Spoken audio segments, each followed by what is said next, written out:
What's up, everybody? It's May the 1st, 2024, a day when everybody says we're going to protest. So I wonder exactly how many people actually protest, how many people drove, why did you drive, what did you drive, who did you drive, where did you drive? No, I'm just kidding. It's way too much driving for me. I didn't drive today. I mean, I got up this morning, did my private client, and I did 2 quick rides on my way back to get back to my area, and I ended my day. I was going to try to do hum rides, but like I said, I had the hum app on. I was up in North Phoenix area. What up, Madman? What's good, brother? Salute King. What up?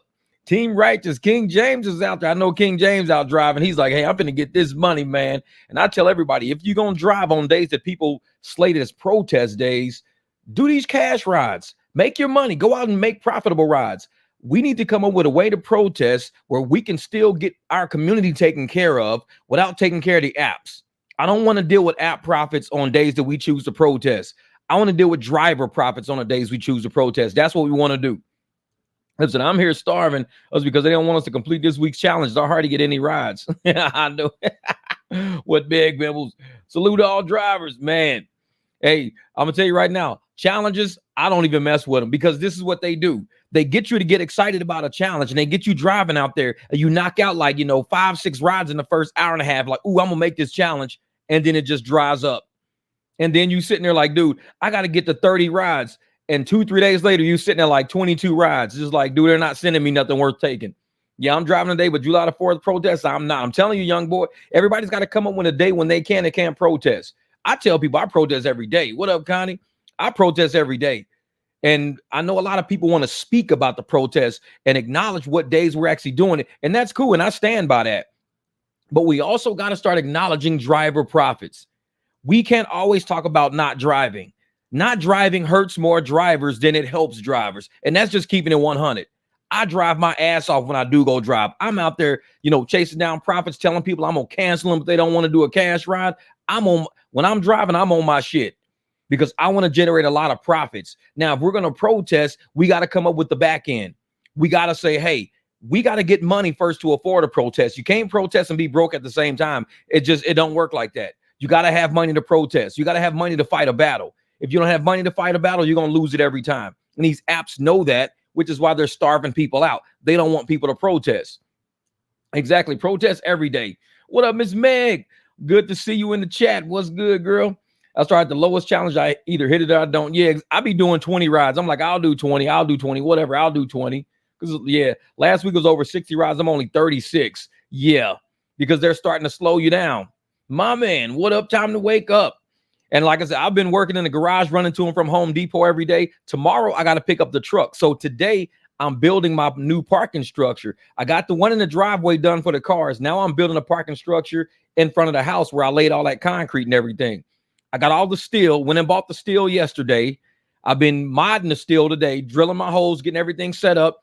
I had a couple of ways I want to make it. I think I want to make it to where if I have to take it down, at least it'll be a lot easier than putting a ton of welds together. So I got a ton of brackets, ton of self-tapping screws. I'm still going to weld what I need to weld, but a few things won't be welded. A lot's going to be welded, but a few I got to be able to take apart. Yeah, but man, we got to, like I said, we got to start learning how to protest better. Because I mean that, like I said, the February the 14th protest is going to be hard to duplicate because we had 2-3 months to prepare for. We started preparing for that protest in December. It was early December when we started preparing for that protest. People started stacking profits. We had the word out. It was crazy. And everybody's trying to duplicate that feeling again, but they're doing it every 30 days. You need 60 days, 70 days, 75 days to generate revenue. You can't do it every time it's rent due. You got to say, I'm not driving. Fucking rent's due. You can't just take off. I understand the protest. I get it. Everybody wants to protest to be heard. But you got to remember, motherfuckers got rent to pay. People got kids and shit. Everybody's got something to do. So you can't just arbitrarily just come up with an every 30-day protest. You've got to say, we need to make a protest every 60, 75 days, 90 days, and make that shit hard like the February 14th one. Because if you keep coming up every time rent's due and you like, I'm not driving, rent's due, you're gonna get evicted at some point. And we don't want to get drivers evicted. We want to go out there. We want to get profits. We want to teach people how to drive better at a profitable way. I don't want you out there doing rides for $15 when I know you should be getting $35, $40 for it. That's what I don't want. So on my channel, it's all about getting money. It's all about getting profits. It's all about sticking to these apps, not sticking on these apps. And get a dash cam for your new ride, Jeff. Joking, I don't got a dash cam, man. I've been doing this shit for over 5 years. I don't got no dash cam. I tried to use one. I don't like that shit, man. It's just me. If some shit happened to me, it's just my time. That's the way I look at it, man. I'm 50 years old. If shit happened to me, it's my time. I've been driving for way too long, man. And I know a lot of people like say, well, what about somebody lie on you? Give a fuck. Fuck them. They the ones that got to sleep with it. It's like they got to live with that. I ain't got to live with them lying. They want to evict. They want to kick me off the apps. Kick me off. I got enough private rides now. So tomorrow when I go pick up my truck, I'm going to take a picture of it. And all my private clients in my phone are getting an individual message. I would do it as a group message, but I don't want nobody to reply back to a whole group. So I'm going to sit down for about an hour tomorrow after I get this truck and send everybody a picture of my new truck to say, if you need a ride, I can fit 7 now. I can do luggage now. I can do airport. I'm going to spend tomorrow marketing, get my truck, market the shit out of it. Because that's what I want to do. I want to make, because I don't want to do anything other than private. I'm getting away from the apps. To me, private is safer. I want to do my own people. I don't want to do random ass people that these apps claim that they vetting and they really ain't fucking vetting. I don't want to go pick up, Shirley and some dude, Jonathan, comes walking out. Yeah, she got me the ride. I don't like that shit. I don't like that. And what they should do, what the app should do is if we show up at somebody's house, let's say we show up to pick up Sarah and 2 dudes walk out. Yeah, she got us the ride. We should be allowed to cancel that ride on the spot and get the full pay for it. We should be able to do that. We should be able to take a picture of the 2 people who's showing up, take a picture of them, just like we take a picture of these hot dogs and shit like that. Take a picture of them, send it to Lyft. Hey, these 2 people are counting it. Sarah's not here. These are the people she's got the ride for. I would like to cancel and get full pay. And it would stop these motherfuckers from doing that. It would stop them. So I'm like, man, we got to quit doing exactly, Team Righteous. I don't like that, man. I don't like that. What up, Dennis? What up? Corporate is banging on you, needing money. That's how they keep a leash on you. Yep, that's what they do, Billy, man. And if we go out there and we get our own money, we have our own cushion, we do our own thing. That's how power is created. When you don't need them, when you desperate, they gonna keep you desperate. They're gonna keep you broke, low paid. And this is how they keep people driving on the apps nonstop. They keep you low paid and they do volume. You've got to go out there. Oh man, I got to fucking, do 25 rides a day, 30 rides a day, 40 rides a day. I ain't doing no fucking 40 rides in no day. I used to do that shit when I first started. I'm too smart to do it now. That was accounting 101. When I first started with the Jeep, I would try to bring out 32 rides a day, 40 rides. No, we're smarter than that now. So we should be able to do 12 to 15 rides a day. If you're doing it at $30 a ride, average about 20, 30, you're going to hit your $300. And you're only doing 15 rides. 15 rides in 8 hours is probably about 2 rides an hour. And you can kick back, chill, relax. One ride's going to be 60 or 70. You got to do this shit smart. I don't want to take everybody in Phoenix in my car. I don't want that. I only want a few people in my car, just a handful. And I want to be paid well for that. The apps don't like that because the apps like to have their whole, when they put out their marketing shit and all that stuff at the end of the month, they like to say, oh yeah, we did this many rides last month. Or we made this many requests were coming through last month. For me, I'm not good for them. Because I'm going to sit up there and be like, oh shit, Jeff only does like 15 damn rides a day. And some days he only does like 8 because he's making so much money. Well, stop paying his ass. Stop paying him. Make him do more rides. And that's how the apps get these pigeons out there. They stop paying and they start making people do more rides. Today, I saw somebody do a ride. I got something in my phone. It was, I'm going to tell you what it was. I just got the text not too long ago. And I said, man, they have to pay me $90 for that shit. It was a ride. And it was I believe it was a medical ride. It was a medical ride. $46. Upfront pay was $39. $46 is what he got paid. $46 for an hour, 41 minutes. He got $46 for 1 hour, 41 minutes, 63 miles going from he went from down in like Gilbert, South Gilbert, all the way to Surprise. $46 from South Gilbert to Surprise, an hour, 41 minutes of time, hour 41, $46. That's it. This is crazy. That's what it was. I'm like, I would have asked for $90 for that. If you got me driving for an hour, 41 minutes, I would like $90. I'm not doing that for $46. That's almost 2 whole hours. $46, 63 miles, 63 miles for $46. If you're getting $3 a mile, that'll be $180 you be getting. For every 60 miles you drive, you be banging out 180. Instead of 180, you got $46. That's not good. That's not good. And that's what I say on protest days, things that people do. Yeah, you got to work smarter, not harder.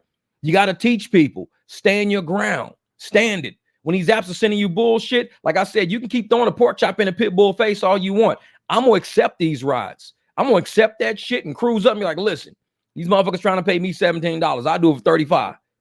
And the apps are going to be like, dude, why you keep canceling rides? I'm like, why you keep sending me shit? Send me something good and I won't cancel it. This is a business transaction. Don't be out there selling me bullshit, sending me bullshit thinking I'm going to take it. I'm going to take it, but when I get to them, if they only a mile away, they only a couple of blocks away, shit, I'm going to drive to them, pull up. I ain't even going to unlock my doors yet. Hey, can I talk to you before you get in? This app trying to give me $19, man, 19. I'll do this shit for 40.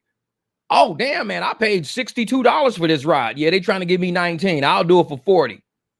All right, well, let's do it for 40. Or they say, you know what? I just want to leave it on the app. I'm like, you listen, I got another app that'll give you an invoice if you need it for business.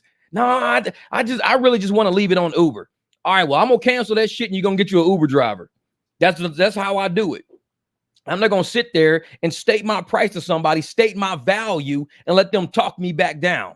No, once I state my price, that's my price for you to get your ass in my car. That's my price. I just told you. If you don't care about my price and you're like, well, I just want to leave it on the app. Cancel. I'm driving the fuck off. I don't got to explain nothing to you. You ain't my client. You're not my customer. I don't have to explain shit to you. All I got to do is cancel and hit the gas pedal. And well, why the fuck you cancel? Because, motherfucker, you not my client. You're an Uber Lyft client. You ain't for me. I'm not paying that shit. I said, what are y'all Uber cancellation rates these days, man? I'm up to 33%. I'm still at 33. Having fun riding that Prius, exactly. Motherfuckers, I'm not new. I'm not doing that. And once I state my price, that's my price. That is independent contractor shit. If I say I'm going to build you a pool for $10,000, don't hit me up and say, well, Uber said, they'll build me a pool. I paid Uber $40,000 for one. And you're saying 10. And I'm like, yeah, because these motherfuckers going to try to give me 3,000. I'm not taking 3,000. Well, I'm just going to go through the app to do it. Well, cool. Knock yourself the fuck out. Cancel and drive off. You don't have to apologize. You don't got to try to rationalize. You ain't got to do none of that shit. You're an independent contractor. The moment you cancel him and keep it moving, you're going to get a ride around the corner that's worth your time and money.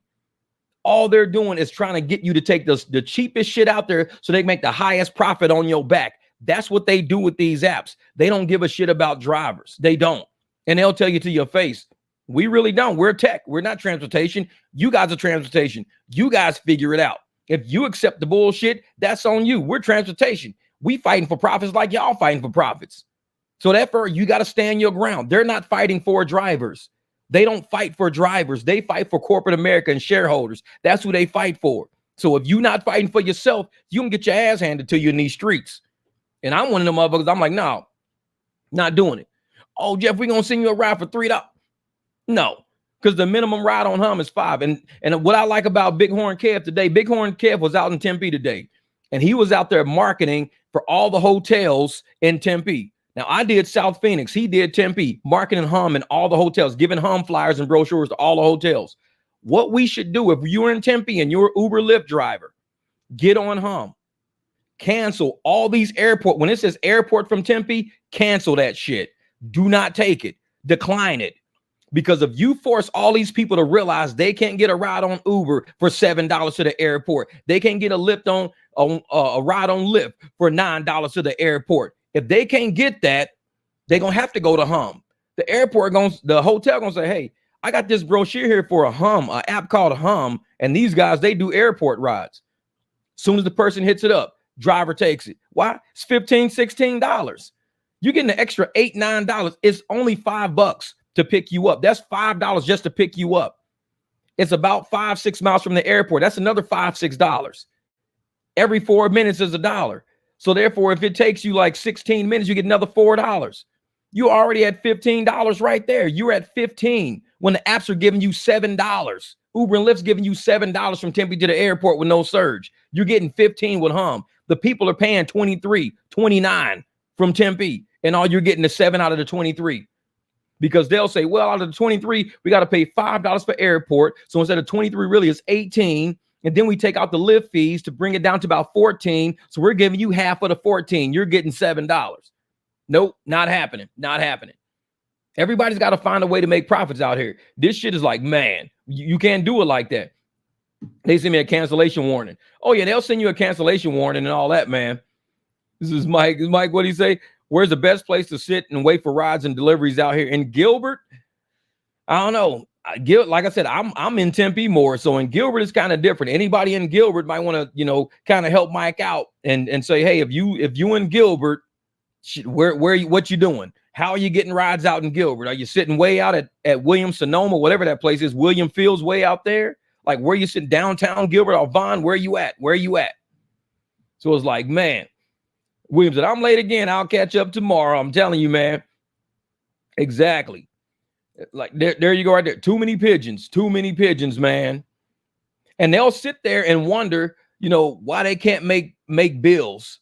Why they struggling every month? I mean, because if you keep taking shit rides and you're not converting rides that these people got to get from point A to point B, that.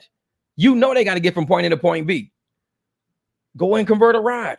Tell them, man, I know you're going to keep getting declined because you got to go way the hell down on Apache Junction. I tell you what, I'll take you guys to Apache Junction like $55. I took one lady to Apache.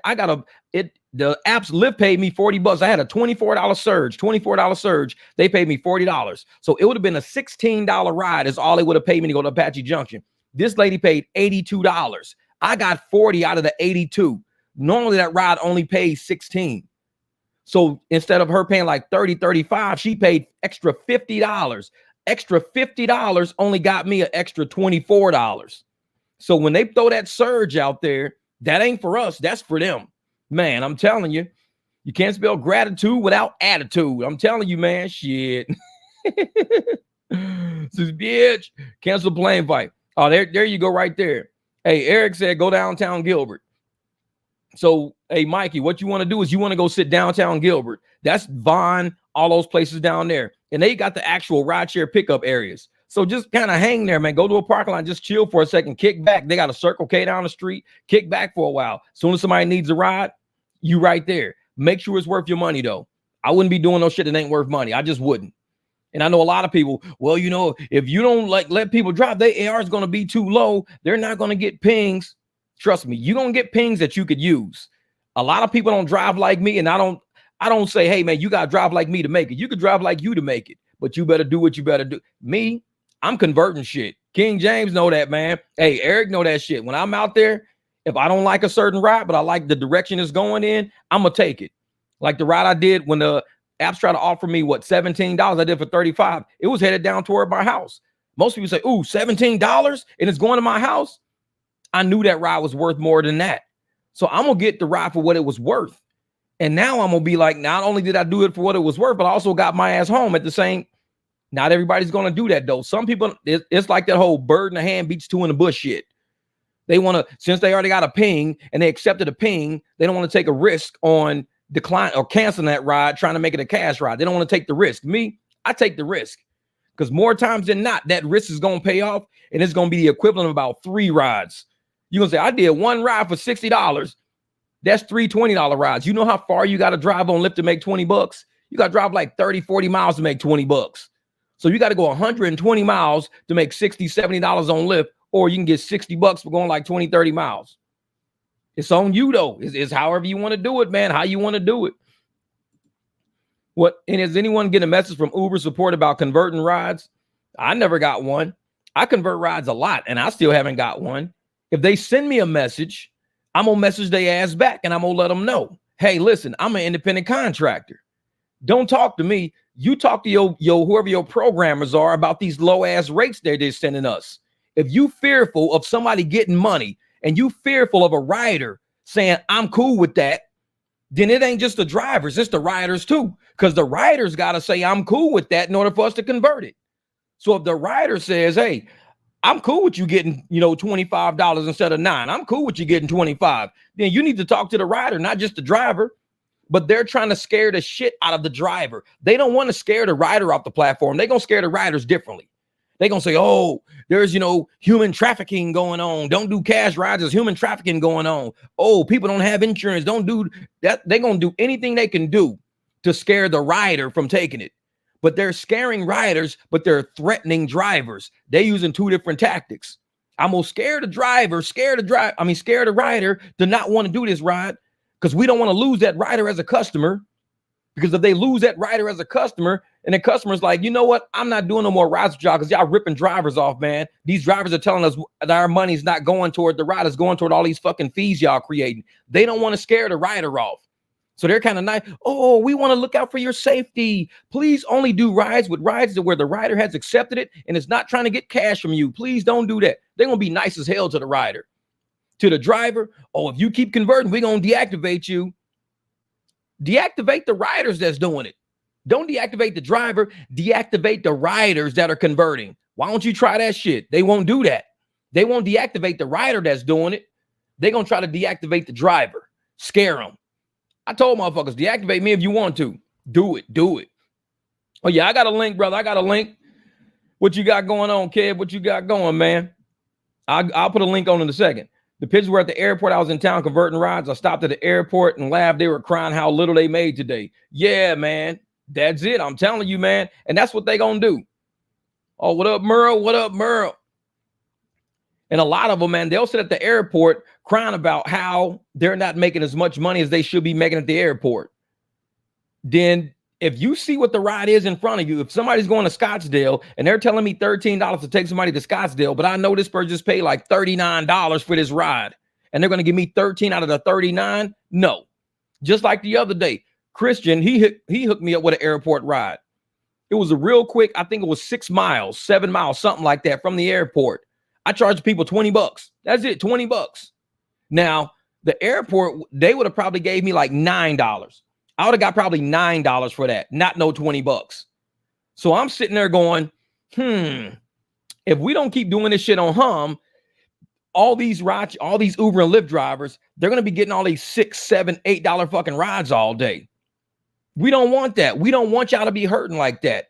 If y'all scared to not make money, leave them rides alone. Leave them rides on the table for the converters. We'll convert that shit. The converters will go, y'all can sit back, wait till you get surged. Like William said, sit at the airport crying and shit. Do that. Because when it comes to converting rides, let the brave ones go ahead. Because we going to go and we going to convert. That's what we do.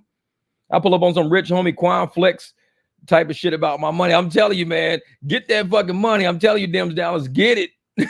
What is it? A flock of pigeons. They ran so fast. I know that's funny shit. All the pigeons flock at the airport. Man, they do. And I'll tell them like that, man. If these people don't want to go out there and make that money the right way, you should probably be an employee somewhere. We're independent contractors. We have a right to fight for our money. We don't just got to go beg and grovel and ask politicians to help us out. We got people in the car with us. If I got you in the car with me, I feel that I'm not being paid fair, I'm going to speak up. I'm not going to do the damn ride. Then in the end of the ride, be like, man, I can't believe I only got 13. It sounds like those motherfuckers that deliver food. I can't believe I delivered this for $3 and they ain't even tipped me. It said that when you accepted it, it said $3 with no tip. And now you crying about, I ain't getting no tip. I did all that for $3. Yeah, you did. You did all that for $3. You did. You agreed to it. If I do a ride for $13, I can't really complain about, man, I did this shit for 13. They ain't even tipped me. You know, I have to sit here. I have to do this. That's why I don't sit and wait on people. Motherfuckers hate when I cancel them. I give you a minute or two. Boop, cancel. I don't even wait till the fucking clock time out because you ain't going to tip me any fucking way. So what am I trying to be gracious and wait for you for? I'm going to go get some money from somewhere. But a lot of people, they'll sit there and complain. Only got 13 for this ride, man, because you asked for it.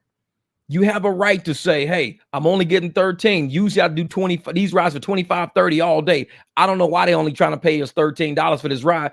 Oh, well, shit, I just paid $42 for this ride. You paid 42, I'm only getting 13. Tell you what, just give me 30, we'll call it good. All right, I'll do it for 30. Fine, I'll do it for 30. But you don't see the apps hitting the riders up going, hey, stop converting rides. Only do rides on the app. Customers have a choice on whether they want to buy a TV from Walmart or they want to buy one from Target. They got a choice if they want to buy something from fucking Burger King or go down the street to KFC. They have a choice. They may say, listen, I would have did this Uber ride, but man, I wish it was a little bit cheaper. Uber's like, sorry, that's the price we sell it for. Sorry. Me as a driver can say, hey, I can knock $10 off that shit. You want to knock $10 off? Oh, I could do that. If it's $10 off, I'll do that. Hell yeah, let's do that. Why is it that the apps can give promotions? The apps can give discounts. Because somebody was saying that shit in the thing. Yeah, gamification of Uber and Lyft. Yep, the Gaslight. There you go, Larry. And somebody was saying that shit in the other thing. When Uber and Lyft set prices for us, they're really setting profits for themselves. They're not setting prices for us. They're charging these people up the ass, knowing there's a pigeon out there going to take this shit way cheaper than what they should. They already know that. They're going to throw it in Trip Radar. They're going to send it to a couple of pigeons, see who's out there. Because like I said, you keep throwing pork chop in my face, I'm going to take that fucking pork chop and eat that shit. You throw a $20 ride out there in my face, $20 for 22 miles. Oh, that's going to be a $45 ride by the time I'm done. Throw that pork chop in my fucking face again. See what happened. Damn. Jeff didn't take that ride, but shit, he's clear across town when that ride was sending him. Yeah, and I got 45, not 20. Sorry, I ain't doing that shit like that. We're doing it different now. Because the apps can change prices. The apps can say, we're going to give this rider a discount. Why can't I, an independent contractor, give this exact same rider a discount? Why do I rely on Uber to give them a discount? Why can't I give them a discount? This rider might want a discount, might need a discount. Man, I'm paying $122 to lead this damn concert. You know what? I'm going to give you a discount.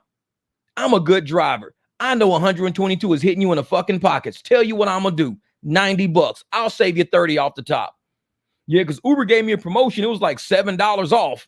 Yeah, Uber can do that shit all they want. They give people money off. They say, oh, we're gonna make this ride cheaper for you. They're not making it ride cheaper for them. They're just not paying a driver shit is all they doing. We're going to give you $7 off. That's coming out of your pocket as a driver. It ain't the app because we're the earners. So if we're the earners and we earn all the money, how are they giving a discount to the situation? Robin had it perfect. This is what Robin said. She said she can prove that Uber and Lyft are skirting taxes. Robin told me this shit a while back. She said, and then it's funny because that article that I put out today was talking about them skirting taxes. If you do a ride with Uber and they charge the people $5, if you cancel the ride, you cancel it or something crazy like that. It's something she was saying, or you have them cancel it. You have them cancel it. It charges $5 or something weird. You don't do the ride at all, but you drive them there for free or something like that. You'll see it should be no money earned for you because they canceled. It should be no money earned for you. You didn't earn anything. You didn't earn a single thing. But yet on Uber's books, it'll show no revenue. It should show revenue as if they earned the revenue from the cancel. They earned it. We didn't earn anything. In order to earn money, you have to work. So all of these cancels that are going on, if we're not doing any work, how are we getting this money? I wish Robin could explain it better. She was telling me something about that shit. And I was like, that's pretty deep. That's pretty deep. But I understood where she was coming from. And that's how Uber's getting away with paying taxes by saying the drivers earn all the money. We don't earn anything. We only get a commission off of each ride. What's your commission? Like 70% of what we charging? If we charge somebody $100, leaving the concert, we're going to get this dude $30 to go 11 miles. We'll give him 30 to go 11 miles. So we think he's making $3 a mile. And we really charge these people $100. So we getting $70 in commission. So these apps are selling us like that, but they don't allow an independent contractor to sell themselves. You can't tell me that shit's not right. Something's not right about that. I should be allowed to sell myself. If that's what I want to do, if I say, hey, I want to do this ride for $60. If Uber says, oh man, we can't give you that ride. The ride is worth 80. We sold it for 80. You want to do it for 60. We can't give you 60. And I'll tell them, you ain't got to give me 60. I'm getting the 60 from the rider. I don't give a fuck about you giving me 60. I'm just telling you, I want $60 for it. So you charge the rider 80, 85. I'm telling them I'll do it for 60. You're priced out of the equation, Uber. Sorry, you got priced out. You priced yourself out because you were trying to give me 29 for it. I said I'll do it for 60. Instead of you saying, okay, Jeff, we'll give you 60 out of the 85. You said, well, we ain't giving you that, Jeff. Sorry. No, I'm sorry for you, motherfucker. Don't feel sorry for me. I feel sorry for you because I'm going to get the 60. Because I'm going to cancel the motherfucker. The rider going to cancel the next ride that comes through. Uber gets nothing out of the equation. And everybody's happy. Rider gets home. I get the money that I wanted. That's independent contracting right there. I give Uber a chance to negotiate that price with me. And they don't want to do it. They keep sending me bullshit. I keep declining everything. My AR is really low. So I'm giving them a chance to say he's declining all these rides based on price. They even asked me, What's wrong with these rides? I'm like, well, they don't pay a lot. So all of a sudden, you know, if you don't increase the price, I'm not fucking with it. Was that say, yo, Jeff, I don't know if you've seen an email, but Lyft was offering $17 for a regular Lyft or $16.69 for XL for the same trip. Crazy part is passengers pay way more for an XL than regular Lyft. Yeah, I'm telling you, Daytona, they're creating their own profit margins. And I explained it in videos I've been doing for like a year or two. It's called the point of elasticity. I've been talking about this shit, the point of elasticity. They'll sit there. If they charge this much, they're going to charge you this much, and they're going to keep paying the driver less and less and less and less. So if you keep paying the driver, all that is gap. All that gap is profits. All that's profit right there. I don't know who keep trying to call me on my phone. Somebody keep trying to call me on my phone. I don't answer my phone. What the fuck is wrong with these people? It's like they need to go to my YouTube channel and say, oh shit, he's doing a live stream. Yeah, I don't answer my phone. Text me. If I'm not busy, I'll answer your text. If I'm busy, I won't answer your text, but I do not take cold calls. I don't take cold because ain't nobody calling me offering me no fucking money. So I don't take cold calls. Text me. It's like, shit.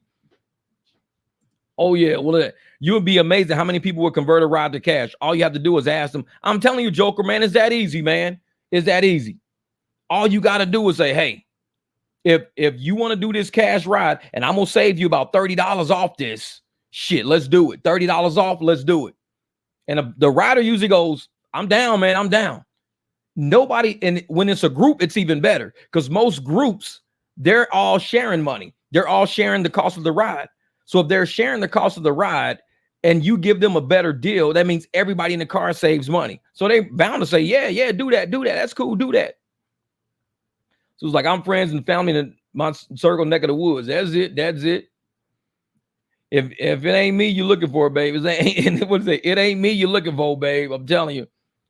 Had a dude pissed at me the other day for canceling. Sorry, bro. If you think $11 is appropriate for a 25-minute ride to the airport, I ain't your guy. It ain't me, babe. No. And that's the way I am. Time to wake up. I'm the same way. I don't do that shit, man. I don't do it. He said today I was 95%. What, William, you saying in your 95% conversion rate? That's good. That's good. And I tell people, man, if you don't speak up, you ain't going to eat up. You got to talk about your money while you out there.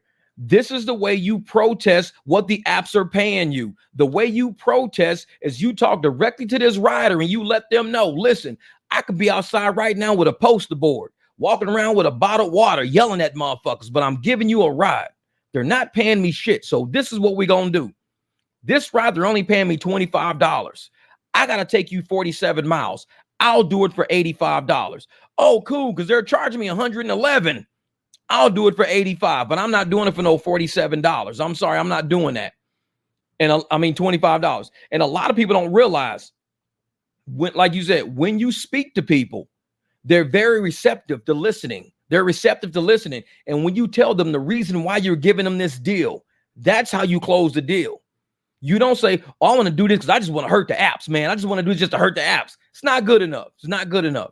You got to do it for a reason that benefits them and yourself. Listen, if I charge you straight up like this, I'll cancel the ride so you ain't got to pay no fee. I'll cancel it. I'll take the heat for the cancel. I'm the contractor. I'll cancel it. And then you can cash at me. Venmo is right on my back seat. I get 100% of that. I'm going to charge you less anyways. All the money comes to me. If we do it through the apps, I'm only getting X amount of dollars. That shit don't help me none. Because normally people cancel rides like this all day. When you make it mutually beneficial, when it's mutually beneficial, and for all the people out there who be like, well, how do you convert cash rides, Jeff? Logically. That's how you convert them, logically. Everybody has a different pitch. Everybody has a different way that they sell a cash ride. But in every way we use, you have to do it logically. Use your brain. It is not memorization. It's comprehension. When you comprehend something, it means you understand it. Spanish is comprender. That means to understand, to know. When you understand something, you don't have to memorize it. So never ask nobody, okay, how do we convert cash rides? Do you understand why you need to convert rides? Yeah. Then that's all you need to fucking know. You ain't got to ask me shit else. If you understand why you need the money, what you need the money for, if you understand they're paying too much and you're not getting paid a lot of, if you understand all that shit, you ain't got to worry about asking nobody how to sell a cash ride. You ain't got to worry. You already understand it. Now you just got to grow the nuts and go do it. If you ain't got balls to do it, don't do it. But don't try to talk to people in the circle saying, okay, hi. No, you got to get used to rejection. You got to get used to a plan B. You got to get used to closing deals. If a deal don't close, call it a good sale. Even if they don't, maybe, let me see if I can get and if you don't know how to do it, that's right, man. Hum. Just like everything, if you inform the passenger of all the options, they'll make the decision and the best suits them, and chances that'll be exactly. Give them an option. If they in Walmart, tell them Target's selling this right now for $100 less. Shit, do it. $100 less. And they're going to go across the street and buy that TV for $100 less. Like, damn, man, I ain't know it. I'm glad you came and told me and gave me that option.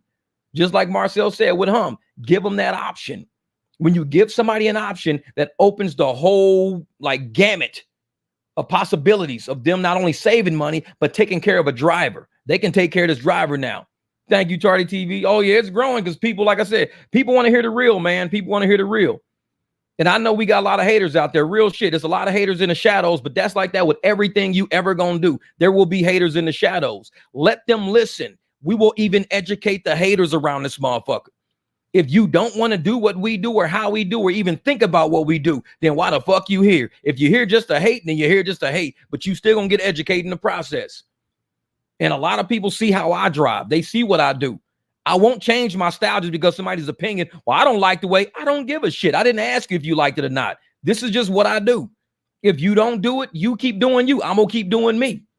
I don't ever ask nobody for permission. As an independent contractor that run my own shit, I don't need permission from nobody. Nobody out here needs permission. But we got policy pushers all day. Policy pushers pushing policies from companies and apps that don't even abide by their own fucking policies. Why do you think we got government politicians and lawyers and attorneys chasing their ass down all the time? Because they're doing everything against policy. But yet we got these little pigeons floating around. Well, on the app, you got to do this. And the app, man, don't come over here pushing policy. I don't do that. I don't push policy. This channel is not about pushing policy. It's about making it better for drivers. And if you're not willing to take care of yourself, you need to go get a W-2. This is a cold fucking world. You can't sit around and just message support every day. I need extra money because I got a phone bill due. I need extra money because my car note is due. That motherfucker gonna get repossessed. And you're gonna be blaming the fucking apps. Well, they got no, you got it repossessed because you've been letting people get in your car for cheap. That's on you. That's your car. Why are you letting people get in your car for so cheap? Well, the app keeps sending them people to me. They keep sending me, so I just keep taking them. You're speaking about your problem now. If they keep sending them, you keep taking them. Who can you blame when you're evicted and your ass ain't got no car in the driveway no more? Who can you blame? They keep sending them. I keep taking them. Keep putting that motherfucking pork chop in my face. I'm taking it. What up, NGB? My man up in Seattle. Yeah, what is it? I forgot. The employees were striking today. I ain't even turned the Rideshare apps on because I saw no surge today. I'm telling you, Josh, I mean, it's a dead day. It's Wednesday. It's a dead day anyways. So it's a good day for everybody to kind of just chill, relax, go change your oil in your car, do tune-ups and shit like that. It's a cool day to do something like that. Take care of your machine. You ain't got to be out every day beating up your car. Take care of your machine. It was a good day. The reason we go to drive Rideshare to begin with was to create freedom for ourselves. Now that these bigger companies are trying to limit our freedoms, we need to limit them. Exactly.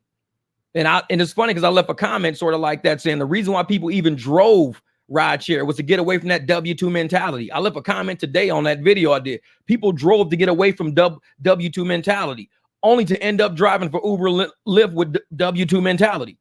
That's the way people are thinking when they're driving. Well, I got to do this. I got to do that.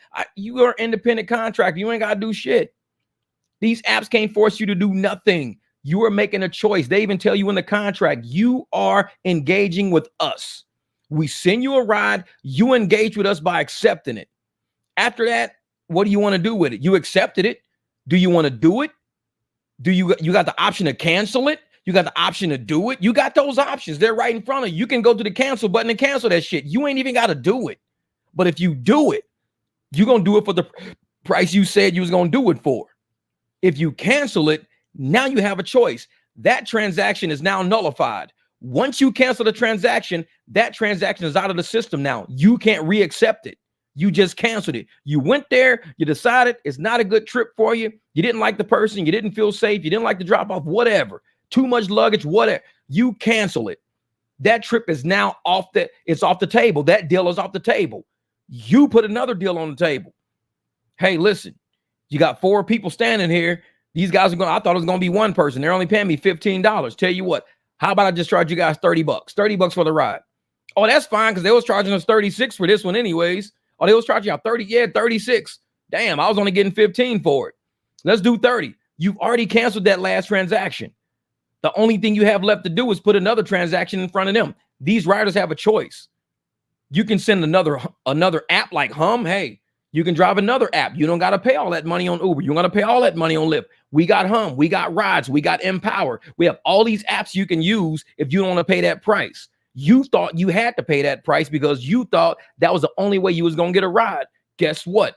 I'm here and I can use all these apps. Which one do you want to use?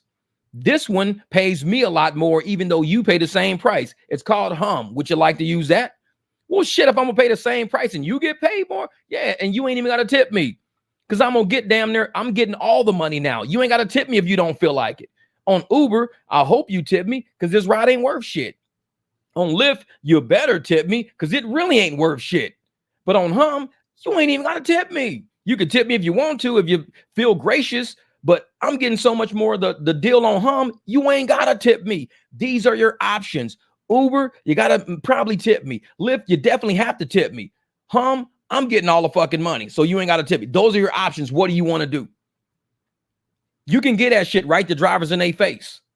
And it's a lot of people out there scared to get those options. They drive up and oh yeah, man, I've been doing 12 rides all day and I got like $80 out of 12 rides. What, $80 out of 12? You doing this shit at $7 a ride? What the fuck? Yeah, I went probably about almost 130, 140 miles.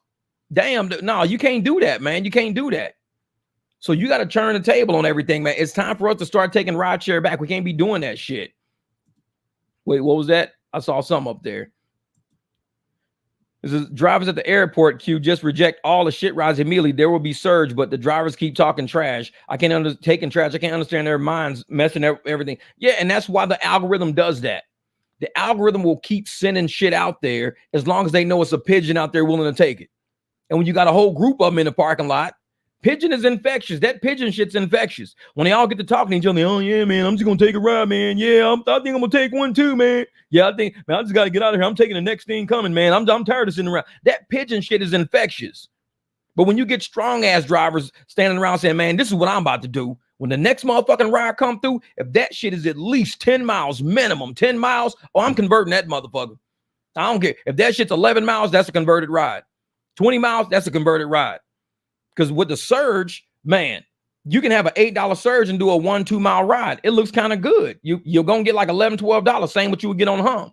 You say, that pigeon shit is infectious, man. Hell yeah.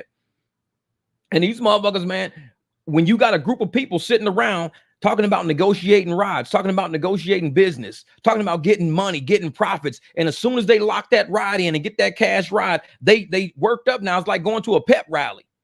You can go to a pep rally or you can go to a pigeon rally. Which rally you going to go to today? I'm trying to go to the pep rally. We going to win. We going to win. We going to convert. We going to do this. You can go to a pigeon rally. I'm just going to take the next motherfucking shit coming, man. I got to get out of here, man. I don't care what the fuck. 50 cent a ride, I'll fucking take it, man. I'm tired of sitting here. Pigeon rallies versus pep rallies. This channel is a fucking pep rally. Because we go get this fucking money. You want to see a pigeon rally? Go listen to somebody talk about, well, if I can just hit these challenges, I'm going to get an extra $1.50 per ride with every challenge what the fuck? I could just double the next 2 rides, get cash for them, and I ain't got to do 40 fucking rides now to get $90. I just got 90. It's like you convert 3 rides, that's your 90 right there. You convert 4 or 5 rides, that's your $100. So out of 4 or 5 rides that you done converted, you got your money now. Pigeons got to do a challenge. I got to do 40 rides just to get 120. I'm like, let me see, $120. If I do 5 rides at 120, that means I got to do each one close to about probably $20, $30 a ride extra. So I need to get some $20 rides, convert them to 40s, 20s to 40s, 20s to 40s, 26s to 50s. I got to do that all day. I'm just going to double the number. Sometimes you could do better than double. If it's a $32 ride, you know, you got a long ass fucking ride. Oh, this is an hour, 15 minutes. Like that $46 ride. I would have charged 90 for that. Easily 90 for that. So I'd have been like, nope, I'm not doing it. I need that 90, man. Look, there you go, Marcel. That's what I'm saying. 5 rides with Uber for 114, 2 rides with Hum, 112. That's the difference when you're getting 100% of the money. When you're getting 100% of the money, you don't got to tip me. I tell motherfuckers, you ain't got to tip me. We can convert this shit. You ain't even got to tip me. And they happy with that. They be like, oh, for real? Like, yeah, if I could do that. They real quick. So wait a minute. Hold up for a second. Let me see what Larry was saying. Time the Pigeons think the pay is still good. Gaslight, 1994 film. Gaslight and no. It's less if you're gamified. We're not the drivers gamifications are looking for. Exactly. And I'm telling him, pigeon rallies have spreadsheets and drive clapped out. Drive clapped out Volkswagens. The motherfucker said a clapped out Volkswagen. He gonna get a new paint job. That motherfucker gonna get his shit back with 2 gray doors. A black Volkswagen with 2 gray doors. That's all I could afford with the fucking deductible I was getting. Motherfucker got 2 gray doors and shit. He can pull up. Always got to pull up passenger side because they come see driver's side. They gonna say, why your doors is gray? It looked black from driver's side, from passenger side. The motherfucker 2-tone on driver's side. Like shit. Exactly. And I'm telling you, man, when we out there trying to do these rides, man, people got to understand this is about contractors making money. It's not about you trying to hurt the apps. If all your focus is on hurting the apps, you're really losing that energy you could be using to stay pepped up, stay selling yourself, converting these rides, using these apps to get your money. Because if all you want to do is say, I'm going to just decline everything today, it might work for sometimes. But you always got to remember there's pigeons out there that's going to take that shit. And in the end, the apps are not going to be hurt that bad. The apps hurt worse when we start showing riders. We'll show up, but you're going to pay me. That's when it hurts the fucking apps. When the apps see people are safely getting around, people are trusting the system of drivers converting because drivers are getting paid, riders are getting home, everybody's winning. What are the apps doing? They're sitting around pissed off. They're sitting around like, man, we just got like all these rides we're losing and these people are happy and they're booking private rides with these drivers now. They're not coming back to, I know the one lady that I was doing, I did it for 3 months. I drove her for 3 months. By the time I finished giving her all those, she went out and bought her own fucking car because she saved all that money from not doing Lyft rides. She bought her own car. And Lyft is probably like the moment that lady disappeared, the moment she met Jeff, she disappeared off our fucking app. We didn't see her ass again. Sometimes you save riders off the plantation. You save them. You get their ass off the plantation. And that's what we're doing right now. We're getting riders off. We're getting drivers off. We got to do that shit, man. What's that? And say, at least my Volkswagen paid for it because Drizzen don't have a car note. I fucking die laughing. I'm like, motherfucker, do you know how many super ultra wealthy people lease some of the nicest vehicles for their company, lease some of the nicest vehicles for themselves?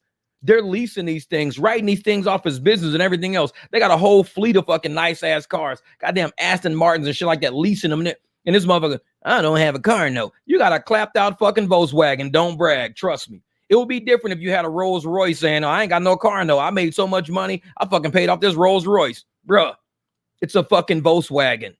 You can't go around saying, I don't have a car note. I hope you don't. Because if you paying for that shit, I'd be mad. I'm sorry, man.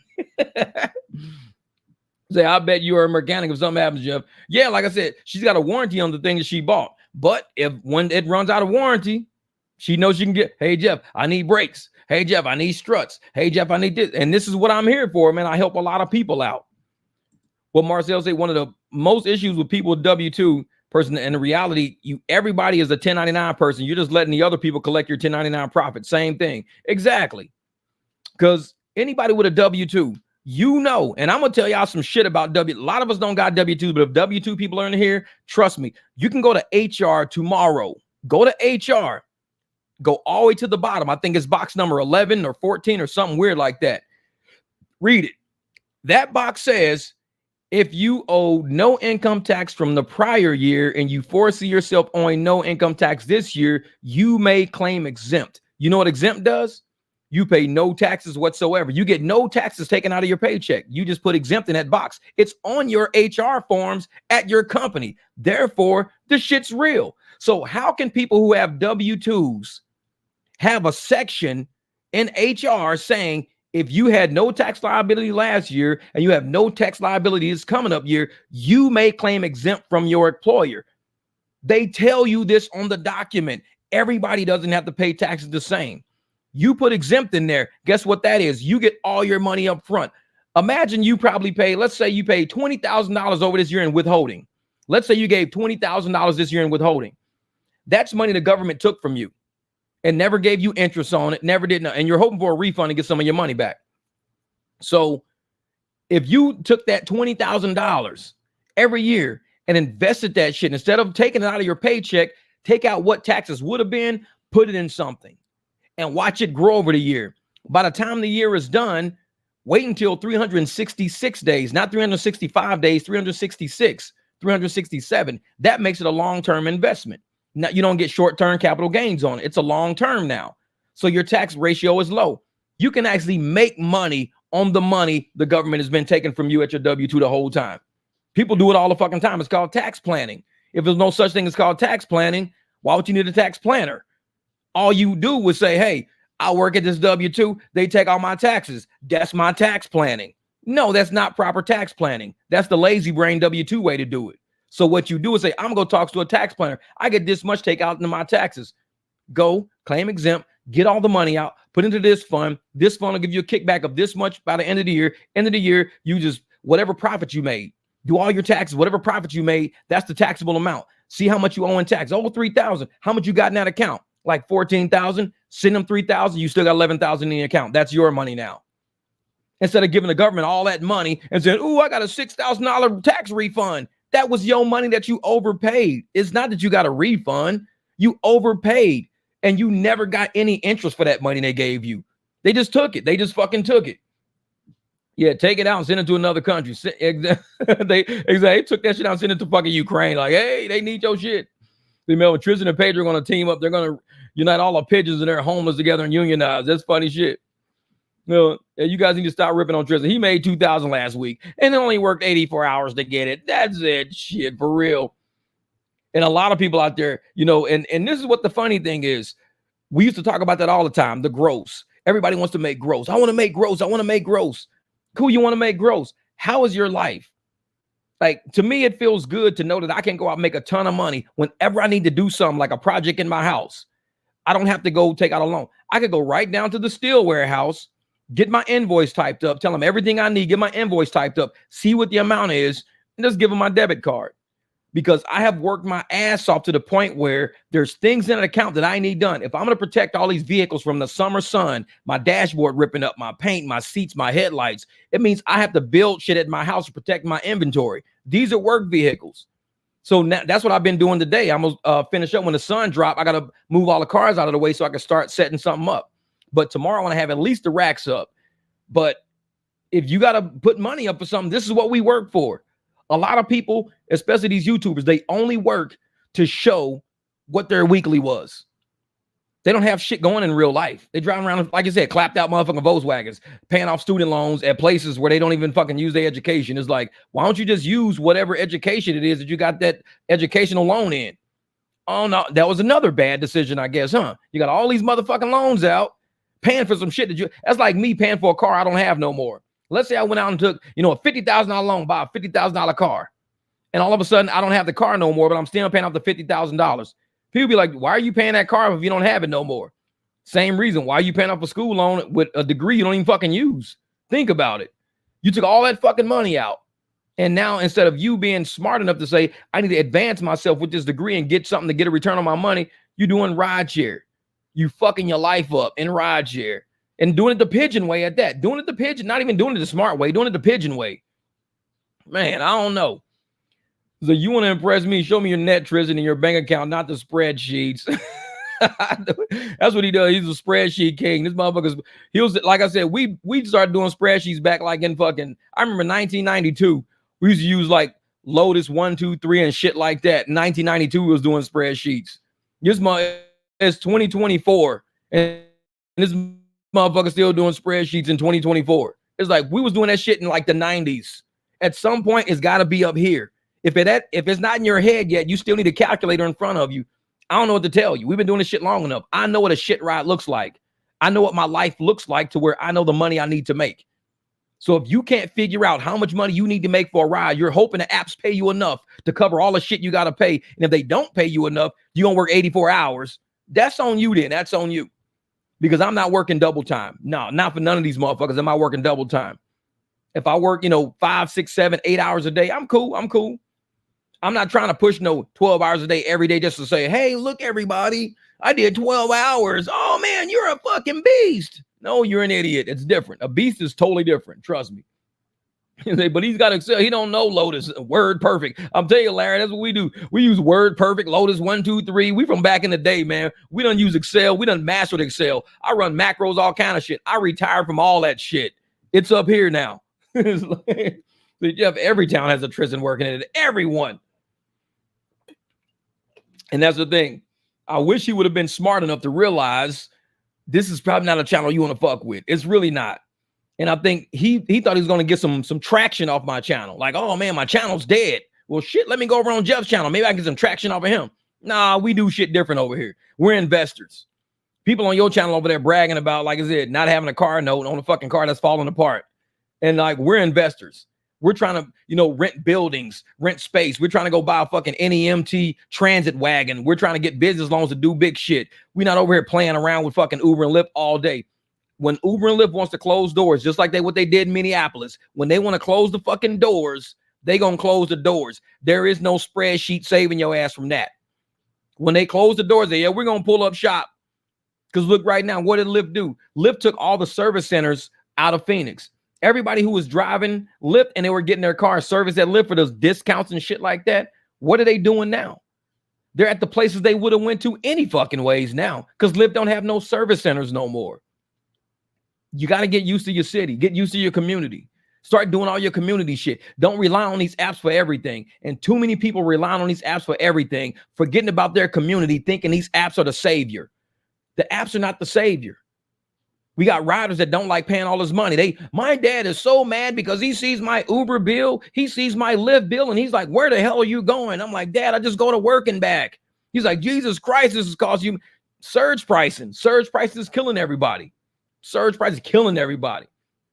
Whoever signing contracts, I sign one tomorrow. Real shit, Dems. That's what I'm talking about. Signing contracts.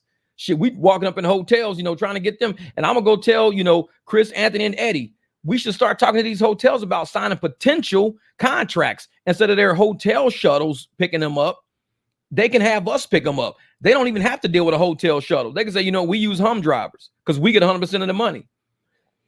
Instead of people flying in, paying huge ass surge price and just to get to the hotel. Oh man, I had to pay $42 to get here. Man, that's 6 miles. You paid $42 to go 6 miles? Yeah. Well, shit, I only got $9 for that 6 miles. I paid $42. They ain't got to do that shit. Just use hum drivers. Because we going to fuck around and get 15, 20, 25 for every single ride in this area. All Anthony, Eddie, and Chris got to do is talk to these hotels in this area. Sit down with the GMs. Let the GMs know we can be a competitive advantage for your hotel. When people find out, they won't have to get ripped off leaving the airport. That's the first thing people, when they get to Phoenix or any city, the first thing they do is get ripped off at an airport and they feel fucking horrible. Standing on that fucking curb, waiting till the surge to go away. Man, we just got here and these motherfuckers talking about $111. Shit, we just landed. 111? Damn, it's surging. Oh, waited out. Oh, it's better now. 43. Yeah, I can do it for 43. We would have probably picked their ass up for $60 a long time ago because they're going to pay that 43 plus 10 and make it 53 with the tip and everything. We would have picked them up for $60 a long fucking time ago. They sitting there playing with their phone, waiting on the surge to drop. With hum, you ain't got to wait on the surge to drop. Just hit us up. We'll come get you. Yeah, exactly. That's what you got to do, mailman. You got to do that shit. And I'm one of those people that, hey, if you don't want to go out there and generate that cash and make that money and know that these riders are being affected, know these riders are being hurt and broke, that's on you. That's on you. Yep. What is they? And you took her ride for the same as to that cancel. Exactly. Oh man. Tardies. I think people are scared of safety on hum. But what do you mean by scared of safety? Like, we see all this shit in the paper about Uber and Lyft. People getting sexually assaulted, lawsuits about sexual assaults in Uber and Lyft, people getting beat up, spit on. I mean, we got whole YouTube channels dedicated to showing the shit that happens in Uber and Lyft. We have dedicated channels with people sending shit happening on Uber and Lyft 5, 20, 30 times a day. Dedicated channels for that shit. How many channels are dedicated to some shit happening to people on hum? I'm just saying, how many channels are dedicated to shit happening on hum? Hum's been here for over a year and a half. There's no channel dedicated to it. But there's channels dedicated to the shit happening on Uber and Lyft. And people are worried about the safety. They should be worried about all this shit they see happening on Uber and Lyft. That's what they should be worried about. Hum, I ain't heard of shit happening. The worst I heard of happening was what Black Wolf said about this lady said she didn't like the car. That was it. The guy was running late, didn't like the car, didn't know he was driving, crazy shit. That's the worst you're gonna hear happening. It's not really safety, it's just like an incompetent driver. That's the worst that can happen. You get an incompetent driver who's new or something like that and don't know where he's going. But on Uber and Lyft, they always doing safety shit. Always got safety shit coming out. Always talking about exactly 70-year-old beaten up last week. I mean, you want to talk about safety and what people are worried about. It ain't got shit to do with Hum. This is what happens in them big apps. Because you know who's on them big apps? A bunch of people that shouldn't even be there. Hum is only in one city. One city. And even in that one city, you ain't heard shit happening on Hum. And Hum been here for over a year and a half. You ain't heard shit happening to it. They're in Tucson. You ain't heard shit happening on Hum in Tucson. So if anybody is scared of Hum, they're probably thinking Hum has Uber drivers. And that's it. Just Uber drivers. Like, oh, these people, they do dumb shit on Uber and get fucking kicked off of Uber. So now they're on Hum now. Almost every driver that's on Hum also has Uber and Lyft. Almost every single one, except maybe two because they got deactivated for medical reasons. What up, Jesse, my man? I'm late. What did I miss? You live. What's good, brother? What's good? Thank you for the super chat, brother. What's up? Knife Juggler. Oh, we only been going for like an hour. That's it. We just been riding for about an hour.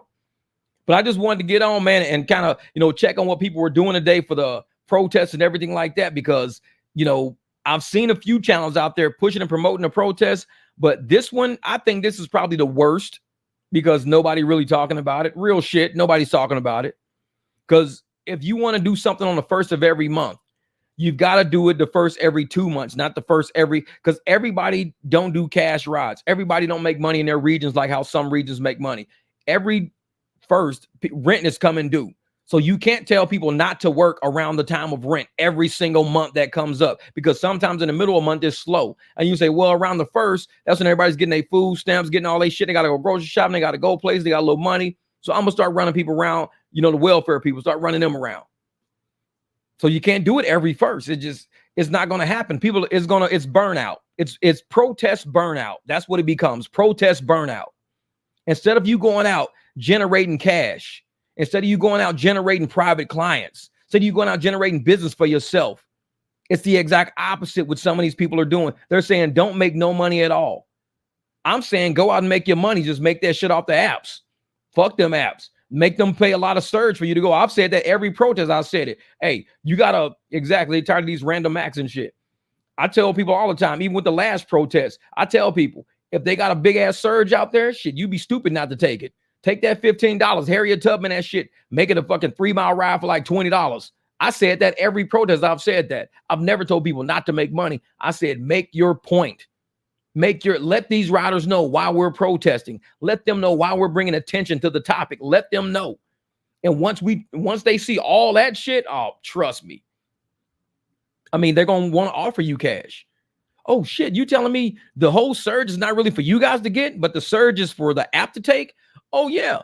When the surge is $40 or the surge is like $20 or something like that, my fee don't go up that much. Just like my video I put out there, I had a $12 surge or something like that. I had a $12 surge. My video is still out there. I had a $12 surge from the airport. $12 going 10 miles. They offered me $14. Remember, I had a $12 surge. The video is still out there. A lot of people still commenting on it. I had a $12 surge leaving the airport to go 10 miles. They offered me $14 for that trip. They were giving me $2 fare to go 10 miles and then adding 12 to it to make it 14 for a 10-mile trip. This is what I tell people. The surge is not for us. All they're going to do is just tank our fucking fare to 20 cents a mile. That's what they're going to do. They're going to tank it as low as they can and say, hey, here's some surge. We're not getting $12 surge. No, we're probably getting $1 surge, $2 surge. That money really ain't there. Yeah. And that's why, screen recording shows the truth of everything. So I appreciate that, STL.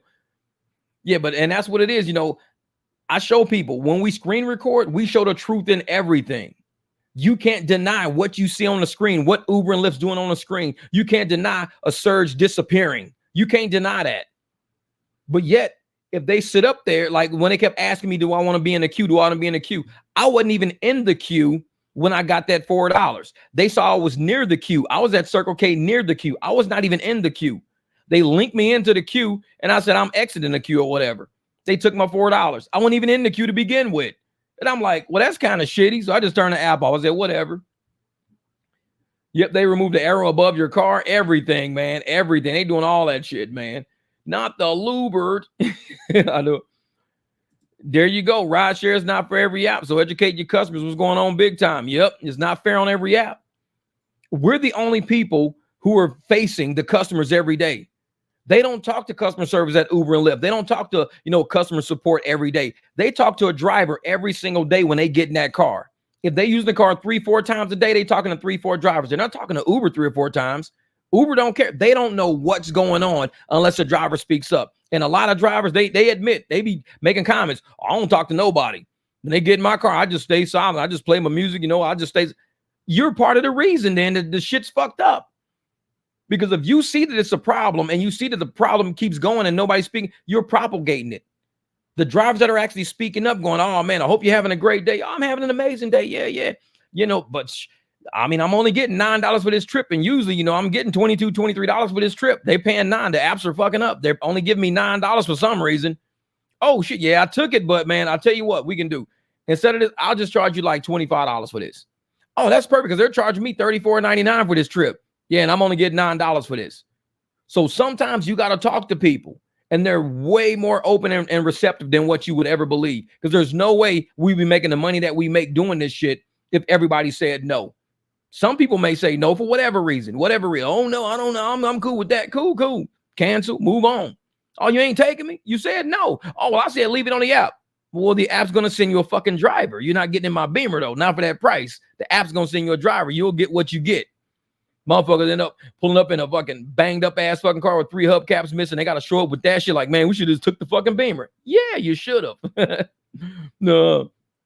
That's it. That's why I don't give rides more than 5 miles total on the app. That includes 2 of the passengers and dropping them off. Oh, Dems, I do a lot of trips like that. I got to have surge. Give me $3-4 surge and make sure it's 2 or 3 miles. That's it. Because if it's further than that, it's an automatic decline. Because I'm not sitting there doing these rides with these apps. They give you a $4 surge, give you a 15-mile trip, and then pay you like $9-10 for it. It's like, so you give me $5 to go 15 miles? What the hell, man? That's 30 cents a mile. What are you doing? They do that shit all the time. They do it all the time. See, I'm gonna start ride sharing soon, looking into Lyft and rides. That, like I said, that's not bad because I'm gonna tell you, rides is where you pay $100, but you keep 100% of the money. So rides is kind of set up like Hum, but rides is not Hum. Rides doesn't have the advantage we have. We have the advantage of manual rides. No other app out there does manual rides. We're the only app that can say, I'm going to cancel this ride and I'm going to put your phone number in real quick, enter you in. We don't have to put a destination in or nothing. All we need is their phone number. That's it. Once you put their phone number in, you can hit start ride. How do they pay you? Cashapp, Venmo, Zelle, cash in your hand. How much do they pay you? They pay you what you tell them. You're the independent contractor. If you say, hey, man, I want $10 for this ride. I want $40 for this ride. I want $30 for this ride. You're the independent contractor. You state your price on a manual ride. If you want to say, well, let me look in the app to see how much they're charging, that's your choice to do it. So your choice could be to go through the Uber app. Well, Uber is charging $69. Lyft is charging $49. And if we do it on Hum, it'll be $54. So you want to do it for $54? You could do that.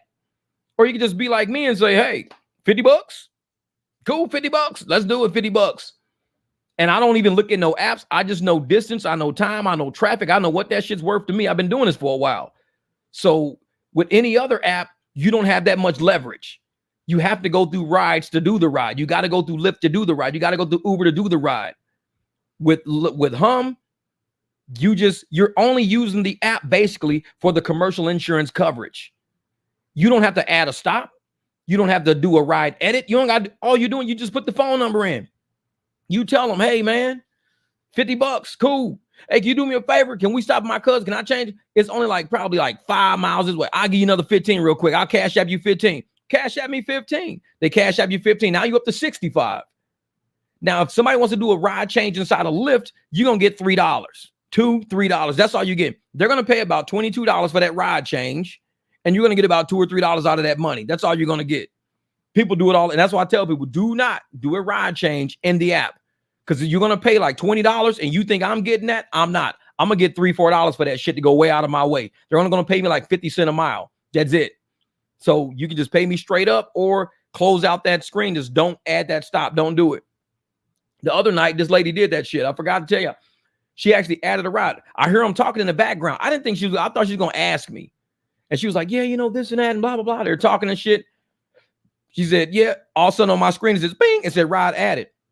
I said, excuse me. I said, ma'am, if you just added a ride, I said, I can't do that stop. I can't do that because I actually have another ride on another app already active right now. I have another ride. That's why I took yours. I got to drop you off and I got to shoot over and pick them up on my other app. Oh, I'm so sorry. Just drop us off there. We'll get another Uber. I was like, all right, cool. That was disrespectful. Now, I could have sold her the ride. I could have told her right off the bat, listen, you give me $10, I'll take her. I could have said that, but I thought it was disrespectful that she didn't even ask me. If she would have asked me, I would have gave her a price. The fact that she just added it, I made her take it out. I want her out of my car at that point. So I dropped her. I ain't have no other fucking ride set up. I just dropped her ass off, closed everything out, got the same fucking price. That's it. I drove off. I ain't have no other fucking ride. I just didn't want her in my shit. You don't do me like that. You can tell these riders whatever you want to fucking tell them. Tell them you got to use the bathroom. You got to go pick up your fucking kid. Your dog just died. Tell them anything you want to tell them to get that fucking stop taken off. Oh, man, I wish I could do. Actually, the reason why I took this ride is because my daughter, she lived around the corner. I got to go and drop some off at her house or whatever. So, oh, man, sorry. Yeah, I'm going to be over there for a minute, man. Cool. Make them get that shit out of your phone. It's like, for real. This is not the driver caring. Yeah, if I can kick that shit out, man. Kick that shit out. Say, nope, don't do a ride challenge. Don't do no add a stop. I just end the ride. Yeah, that shit usually $9. What up? What up? He don't. Yeah, and I tell people, man, if they want to add a stop, they've got to ask you. Most riders do run 2-3 apps.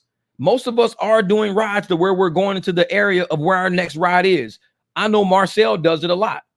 Marcel, he'll have an Uber ride because he's got a hum deal going on down south. And he says, I got to get down there for a hum reservation I got. He'll do Uber rides along the way just so he don't go on dead miles.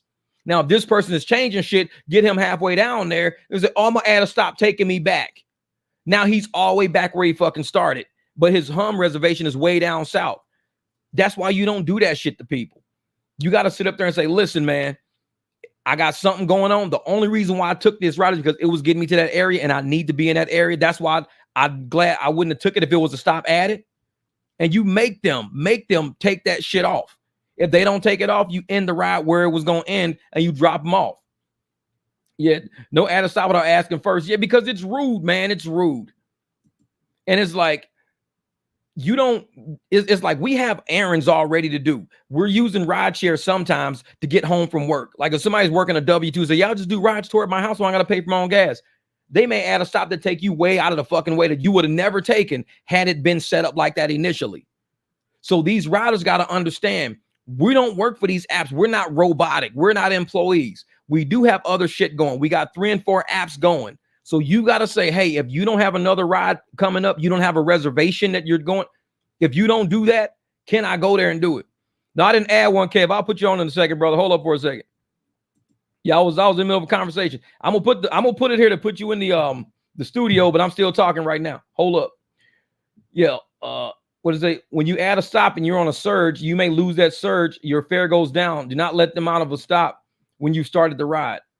Oh yeah. Yep.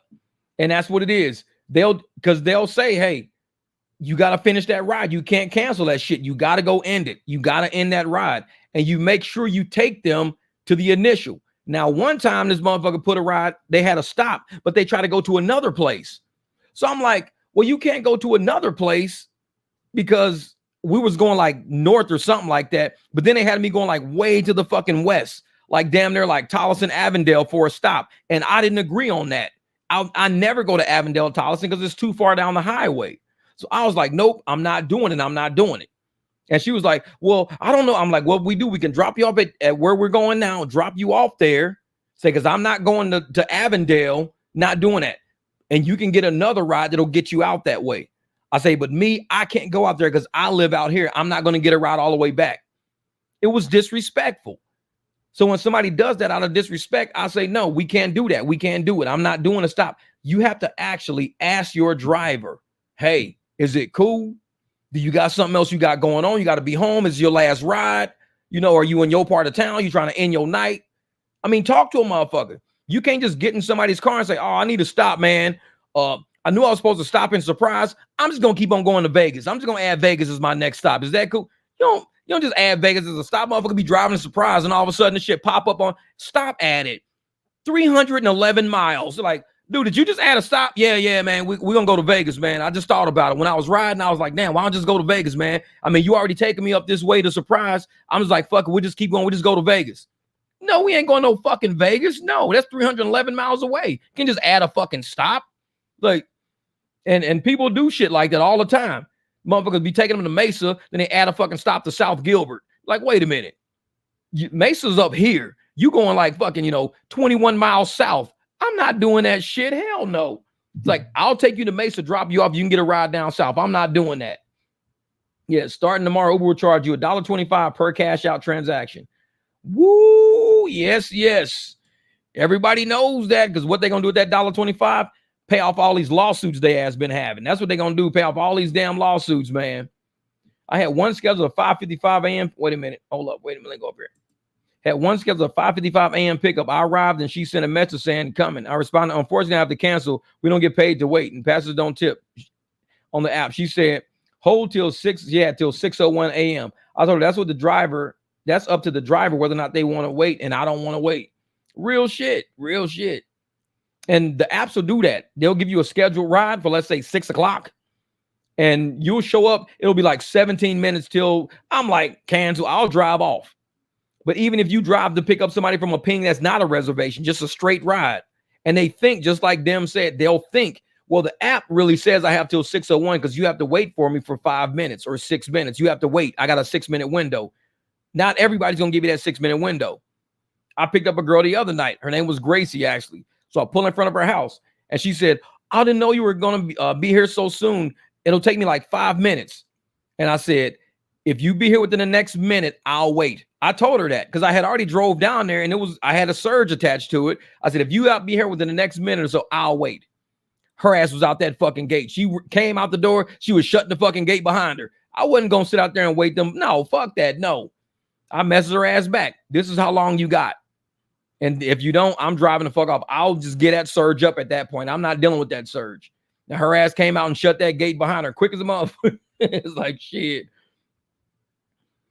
Some people may add a stop. Well, and that's the thing. They might give you a tip, Mikey. They might. And that's only if the app wants to give you that tip sometimes. Because if they give you a tip, sometimes the app keeps that shit. And you will see $1 on your fucking screen. You be like, man, I did a stop. It was a good ass ride. How the fuck I get $1? When I first used to get those $1 tips, I would mess the app. Is that a credit card authorization fee? I'm like, no, that was your tip. I'm like, there's no fucking way possible they tipped me $1. No way possible. It's $23 ride, $1 tip to make it $24. And we had a great, amazing fucking time. Great ride, everything else. You're kidding me if that was a $1 tip. One lady tipped me $10 and I saw her and they gave me 10 cents. So for the very next ride, I just cash rided to get my money back. I said, y'all gonna fucking do me like that? Got you. Motherfuckers, they put 10 cents on that fucking screen. I cash rolled that shit. What up, Kev? Hold up for a second. Let me put these on. What's good, brother? Hey, what's good? How you doing, man? Oh, shit. Kicking back, relaxing, man. Out here doing some direct marketing with these hotels around Tempe. And okay, cool. Positive feedback on everything. In fact, one of the desk guys said, hell, I'll take advantage of this. Damn. So he's going to do the $5 off. Yeah. Yeah. And I've converted. I was just out here, I had some time to kill. So I came over to Tempe and then I ended up converting 3 Lyft rides to hum rides. There you go. Shit. So how many hum rides you do today though? How many you got on the app today? Let's see. I've got 5 on the app today so far. Damn.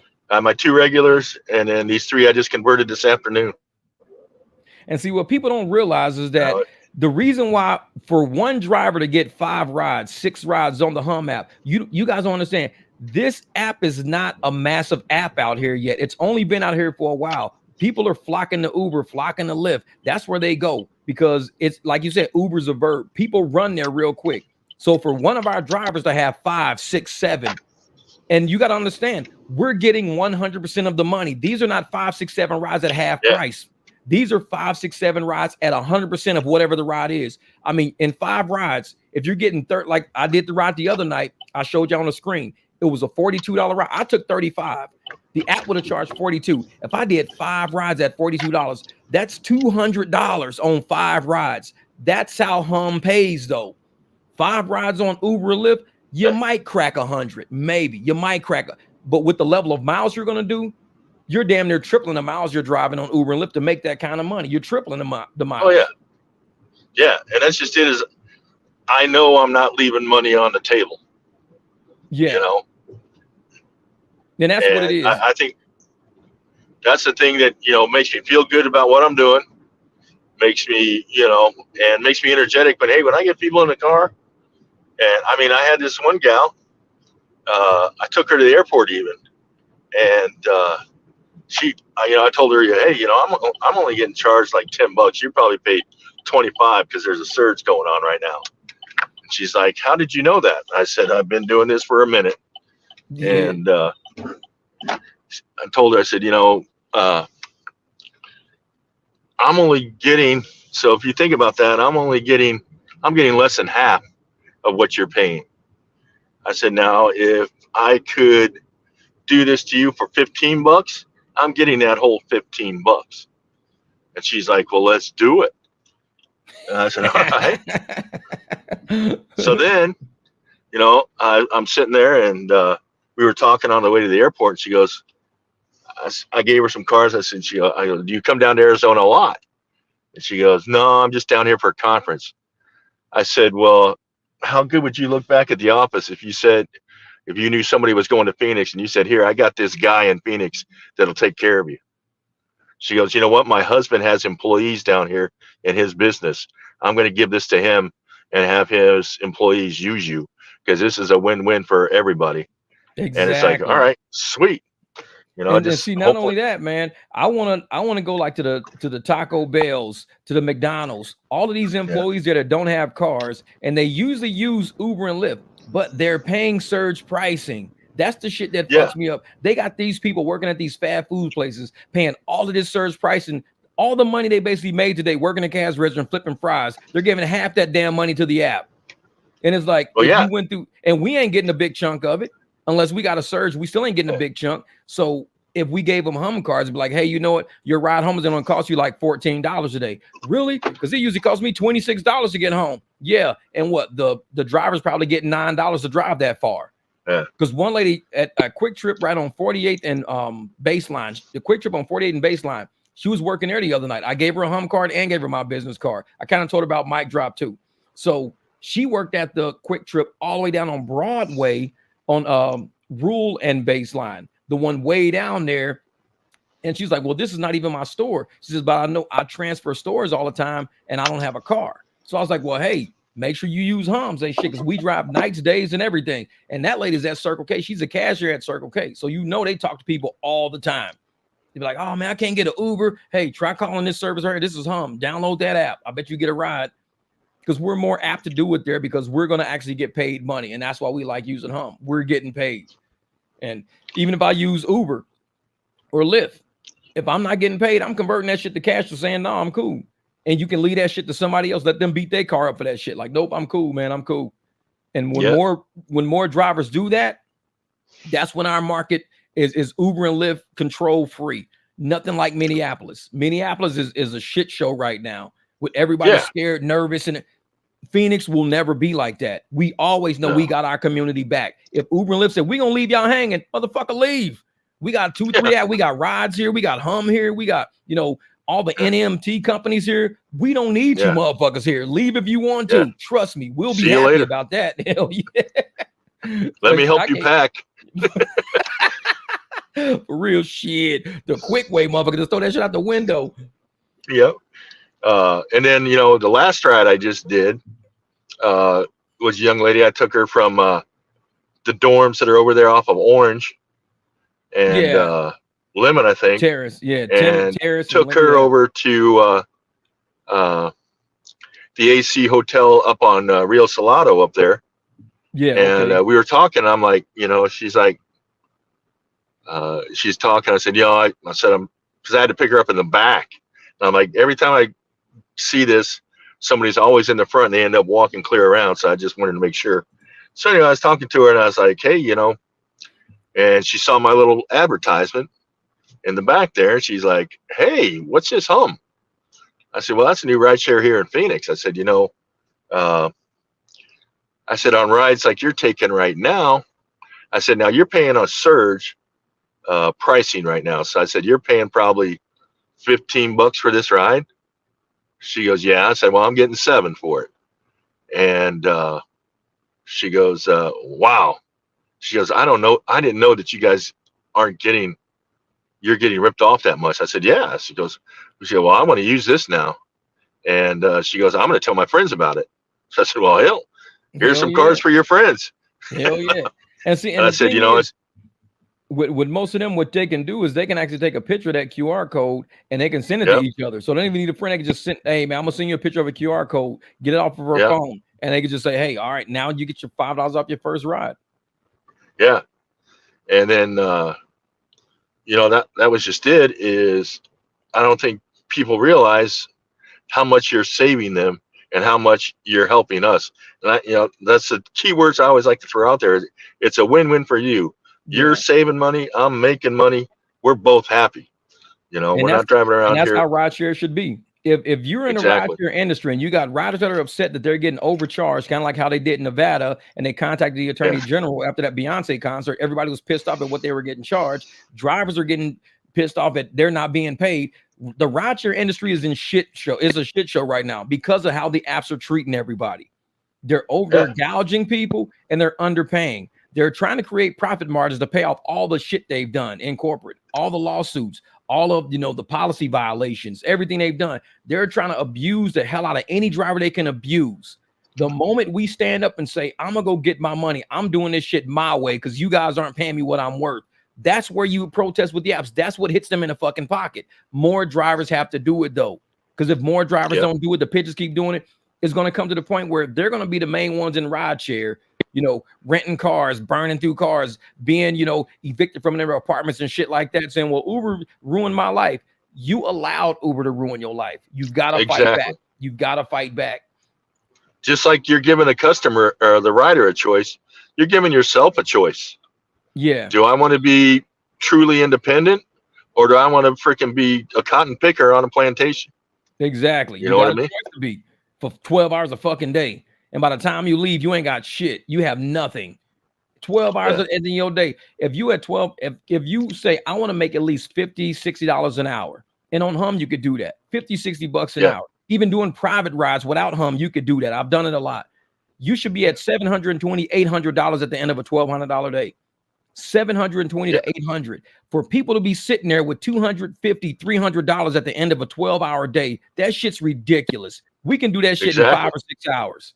So you can't be, I made $300 in 12 hours. You should be at $720 to over $800 in 12 hours. What are you talking about? You're at $350. Shit don't make no sense.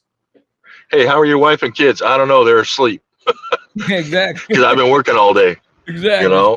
I ain't seen those motherfuckers. My neighbors think I'm dead and shit. They checking on me all the time. It's like, what the hell? All I do is drive, man. That's it.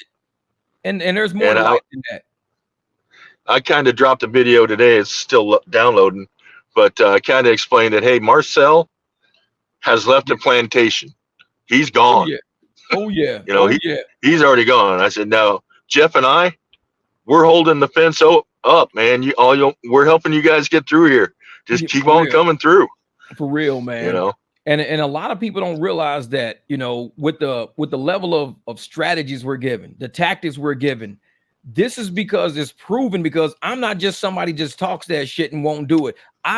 I have no fear. I used to be like, man, I don't want to actually record myself converting a ride. Now I record myself converting rides because what is Lyft and Uber going to do? I'm an independent contractor. I've researched so much law about these motherfuckers and what they've tried to do. Yeah.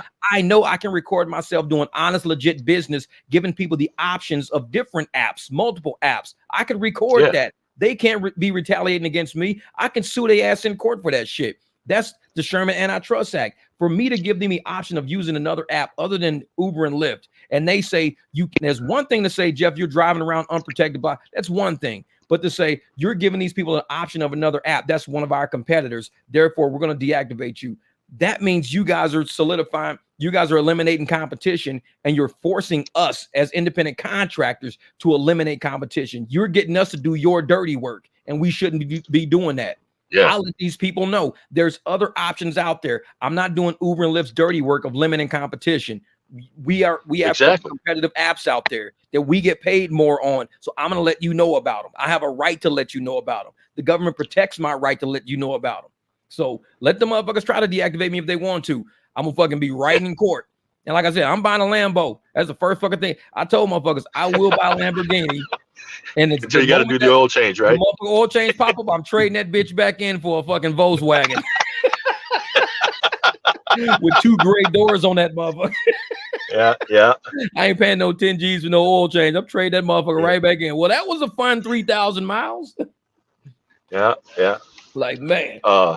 Yeah, man. But yeah, I'll probably be out there for a little bit later on. I don't know. Yeah, I was out there earlier. Like I said, I probably only made like $40 a day total. And then my private ride. So I made like what, $55 a day. But it was quick, all quick shit. I was just up in the Phoenix area, kind of downtown and shit like that, doing my morning drive. I got to do the same thing tomorrow, but I want to get out tonight and work on the front yard shit.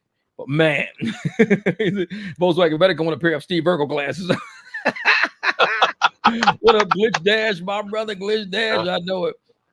Yeah, man, I guess I'm gonna do it. I gotta change my name to Bighorn GQ. I know a big Horn Kev GQ. Shit, what up? That shit was funny as hell. Mother said Kev GQ. Man. Hey, you know what, Mikey? I'm gonna be out there doing rides $5 with a Lambo, making people pissed off. Shit. No, but I'll be out there later. How late you gonna be out driving tonight though, bro? There's no more surge that I saw, so I was kind of just looking to get a bite to eat before I head back to Casa de Bighorn and see what's going on. Just practice on converting the ride. Just practice on converting one, man. And I'm gonna tell you what you do. You're not a screen record, right? Oh yeah. Okay, this is what I would do. Win, lose, draw, whatever. Don't make a difference. Screen record from the time you pick up the Uber Lyft ride. Talk to the person and tell the person exactly what you're doing. See if they want to convert. If they say no, like I said, win, lose, or draw. We got to tell people the truth. We got to show people you got to deal with rejection every once in a while. Yeah. You can deal with rejection. Like I've been rejected a couple of times. And I told people, even though they didn't hear me being rejected, I could have lied and said I didn't. But I still said I got rejected by this girl because her boyfriend got the ride. The other guy rejected me because his business was paying for it. But I tell people the truth because people need to hear rejection is going to happen in this industry. It's cool because the next one's going to take it. The next one's going to take it. Then you're going to get a rejection. I'm just like that, man. I'm just like that. I love for people to see us, fall, but then they see how we get back up. It's not who's going to fall. It's who's going to get back up. We're all going to fall at some point, but who's going to get back up? That's what this shit's all about. So here's my kind of philosophy on that too, Jeff, is somebody taught me this a long time ago. It's called the 7 yeses, 3 nos. For every idea that you're going to pitch somebody, 7 people are going to like it. 3 people aren't going to like it. So I want to hurry up and get those 3 nos out of the way.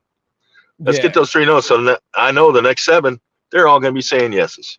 Yeah. You know what I mean? Now dog is saying, does he do the pitch do you do the pitch in the car, out the car? I've done both.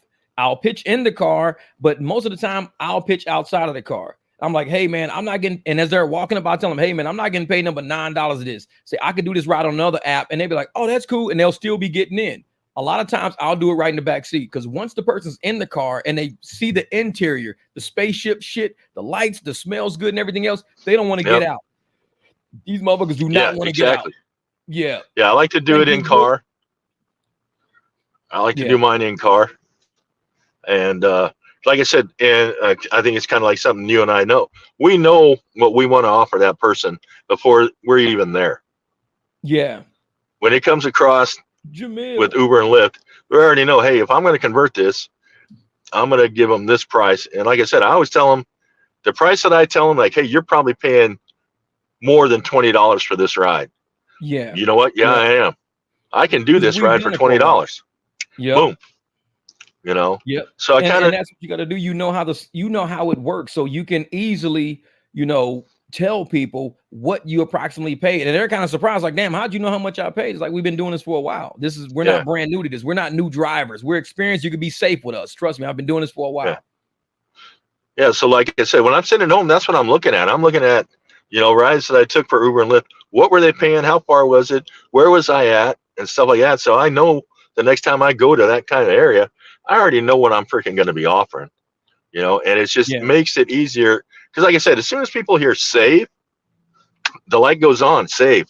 Yeah. Let's listen some more what he's saying. Boom. Let's do this. Yep. Yep. And I'm one of those people that I don't even tell them like right off the bat save, because I like to tell them the transaction is jaded pretty much by Uber and Lyft. I tell them, you know what? Because when they pay it this way, I get paid all of what you just paid. Say there is no split to where I'm getting half of the money you paid. It's all going to fees. You're paying so much in fees. I tell people the truth about it, and they love that open and honest truth. And they're quick to say, well, shit, if you're going to get all the money, let's do it this way. They're quick to say that, because that way they know they ain't got to tip me now.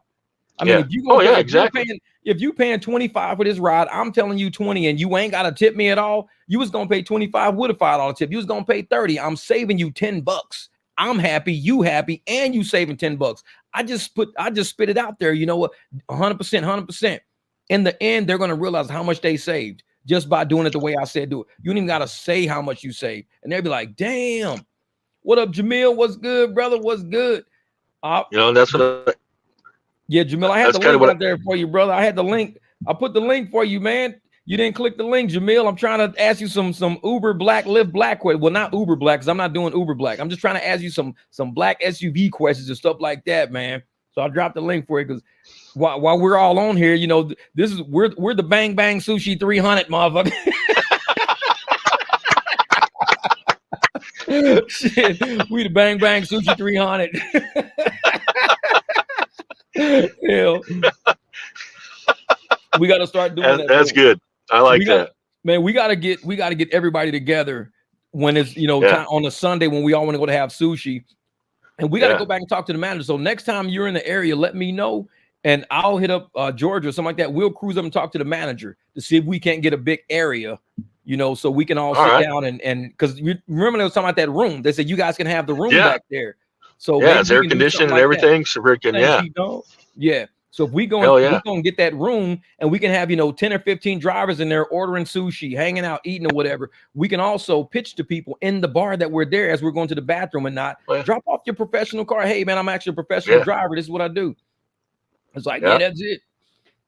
Oh yeah, Pamela. Yes, Pamela. Pamela says, do you have to carry commercial insurance if you're doing rides outside of any of the rideshare companies? I would say yes, but me personally, I never did it since I was 15 years old. I only got commercial insurance like maybe 3 months ago. So from age 15 to age 50, up to 3 months ago, I never had commercial insurance, and I was doing fine with rides the whole time. But that's me, though. I got to tell you, that's me. Yeah. So for 35 years, I did rides outside of the apps, doing everything I wanted to do. I gave people rides in trucks, cars, whatever.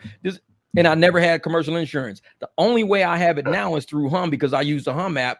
And I'm still doing the same thing I always did. So I don't have to change my pitch or nothing like that. I ain't gonna wreck a fucking car anyways, but it's just the fact that if people ask, I can keep them off my ass about it. That's all it is. Because at first people ask me, I'm like, no.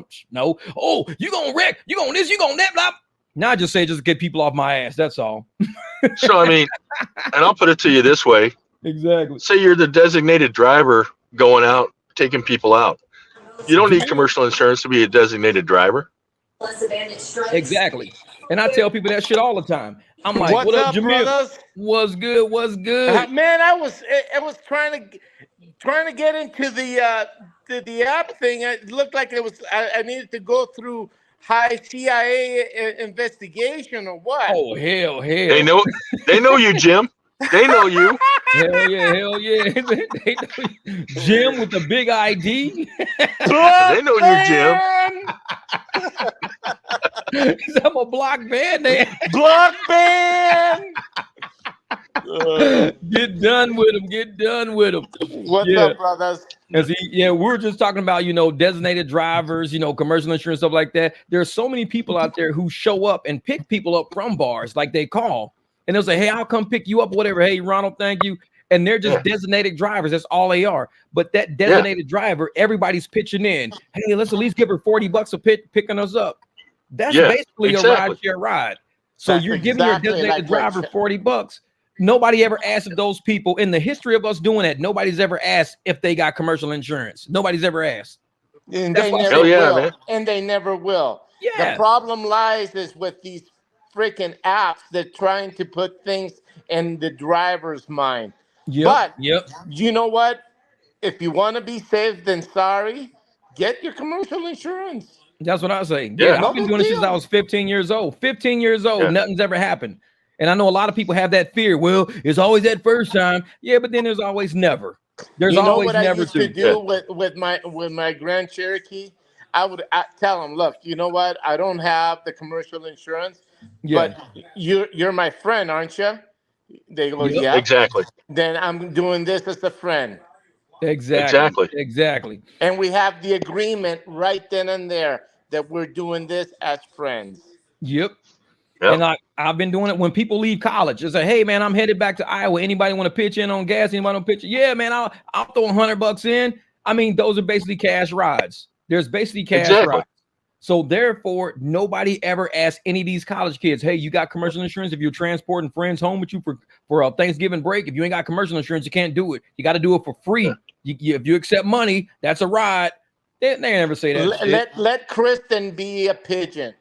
Let him worry about that. Yeah, exactly. Like I said, we trying to make moves, man. We trying to do shit. Now, when I start linking up with actual businesses and having to sign contracts, they will require liability insurance and stuff like that. That's when I have to worry about it.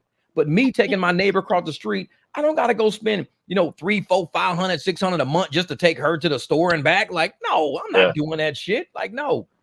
And but that's what people on these rideshare channels try to promote. Oh, you got to go out and you can't be taking your neighbor to the store without rideshare insurance, without commercial insurance. I'll be cracking the fuck up. I'm like, these motherfuckers live under a rock. But we've come up with a better idea now. If you want to be on an app, you want to get commercial insurance, go through Hum. That's it. Easy. Yep. That's it.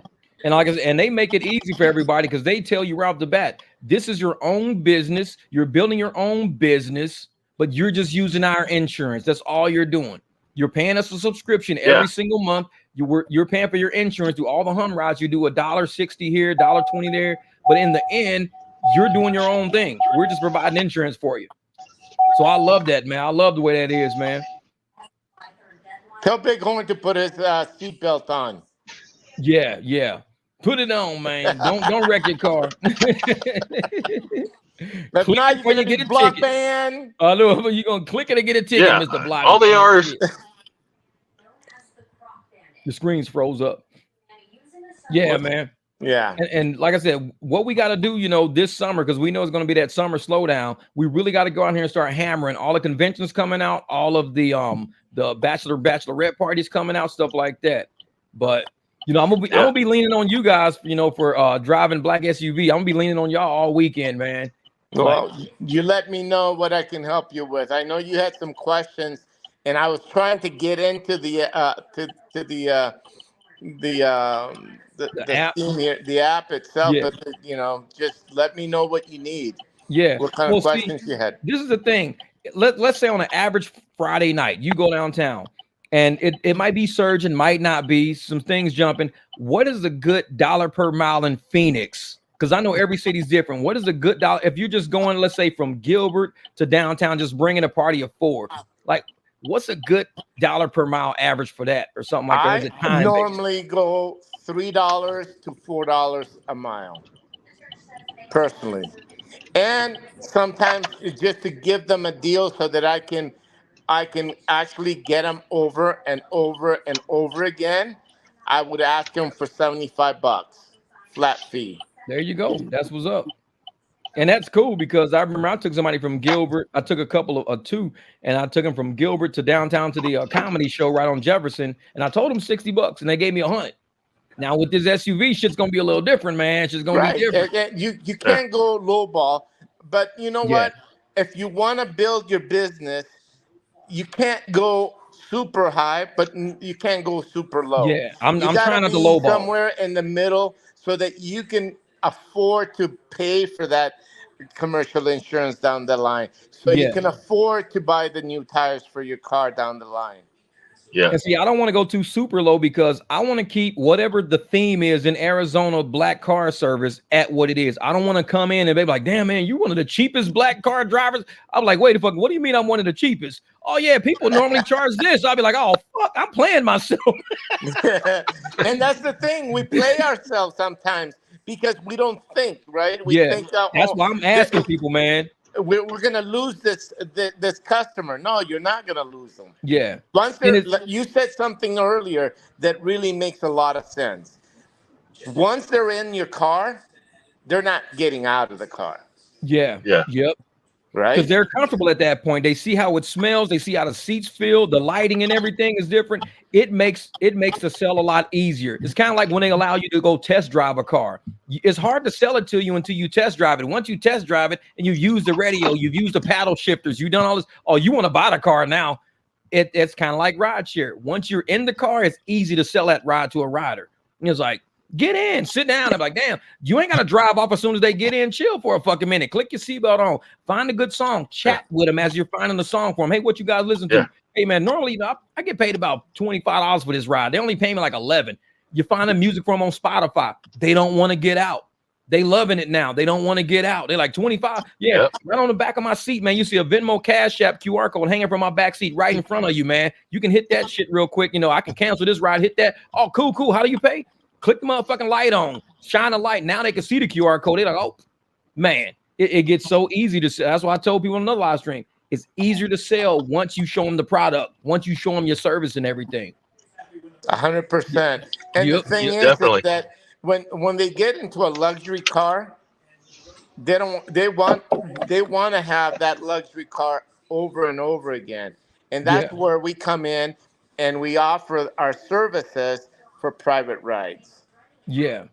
Okay. And I think, especially at nightclubs and stuff like that, people get embarrassed to get out of a car. Like if they get in and then they turn and the whole crowd see them getting out of this nice ass car, they're like, oh, you cheap bastards. Y'all can't afford that nice ass car. Nobody wants to be looked at as a cheap bastard. And so if they get into a nice car, they want to leave in it because everybody saw the car pull up. Everybody saw it looking clean. They want to leave in it now. To have them doors pop open and everybody fucking funnel back out, they're gonna look stupid as hell standing back on the curb again. Because the next thing that show up, it's gonna be that motherfucking Volkswagen. See? That's right. Yeah. They're gonna be mad as a motherfucker now. Or the Prius. Mm-hmm. That Volkswagen with a crease down the side. It's funny that you just we mentioned that. I happened to just coming home. I happened to get a black ride from Las Cindas. Do you know where Las Cindas is? It's on East Mesa Power Road in McKellips. Okay. Back to WestJet. And I go in and I said, okay, well, I'll make this my last ride. Okay.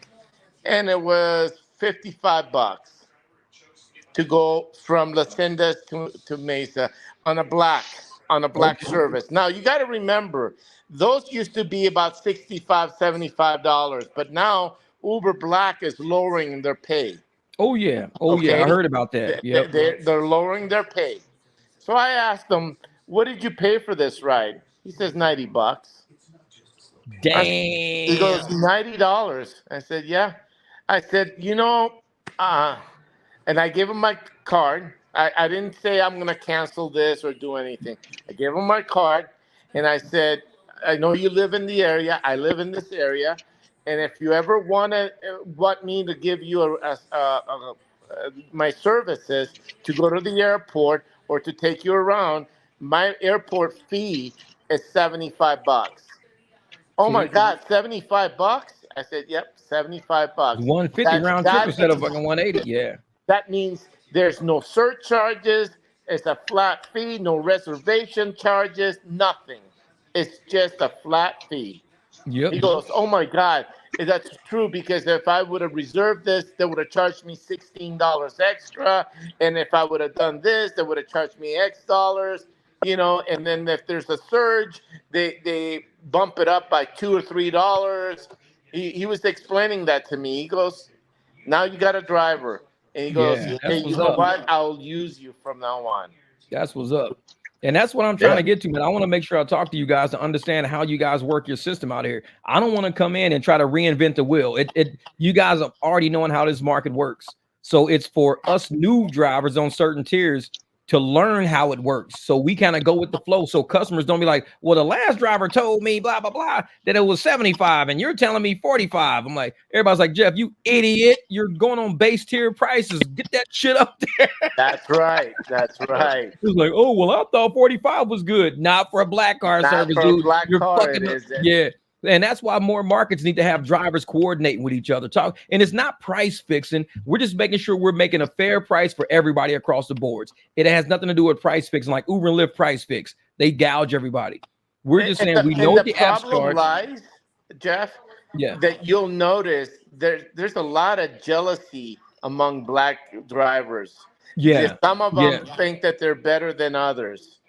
And I've always told you that I'm not better than anybody else. I put my pants the same way you put your pants on, real the next shit. person or whatever it is. Real shit. And we are a big family. The Rideshare group is a big family. Yep. Not very many people can do it. Not very many people have the ability to do it. Yeah. And we got to look out for each other on the road, because if I see a rideshare driver having issues with a passenger, like trying to fight him or some shit like that, I'm gonna park my shit and be like, hey man, you good? What's going on, man? Oh, this passenger, man, he's trying to carjack me, or he's pushing me in the face or in the head. He won't get out of my car. To see two drivers standing there with each other, the passenger might say, you know what, fuck this shit, I'm gonna walk off, and he might just walk off. Driver be like, dude, thank you for stopping. It's like, dude, we got to look out for each other. Drivers, we have nobody else when we in these streets. If we don't have each other, we have nobody else. Nobody. So we got to look out for each other. And that's why I always say this group, the 300, is a close-knitted group. It's a group that is well-knowledged and well-educated, because like I said in one of these previous notations that you had, I actually wasn't able to see it live, but I wrote you a little email text letting you know that you're 100% correct. We need to make sure that we take care of each other. Yeah. Yeah. Exactly. The apps ain't gonna take care of us. They trying to exploit everybody, man. We're educated in the business. We know the business, and we're professionals. Remember that, and that's why I can never stop saying this. And you guys out there listening to us right now, when I say that you are a professional, I mean it. You are a professional. I know it, man. I've seen you pull up, man. You take it serious, bro. You got the hat, you got the slacks, the shoes, the car is super clean. You are on point. You are ready for a ride at any point in the day. Even when we just hanging out, you can leave right there. That's a true professional right there. It's like you keep your. I got my Jamil hat on. I'm telling you, Jamil hat. I'm doing, man. Motherfucking Tiger Woods hat and shit. Like Sherlock Holmes mixed with Tiger Woods. AKA Big Horn, AKA Jim. Remember. Yeah, no, it AKA Jim, man. I know, man. And once all the riders start realizing, whenever they get a hum ride, they're gonna be like, you guys are all the same. Like, y'all are nice, y'all talkative, y'all friendly, y'all cars are clean. You guys are on point. And that's why I can't wait till Anthony, all those guys, and anybody out there in the rideshare community, I'm not disrespectful when I say this, because we know drivers that are shitty.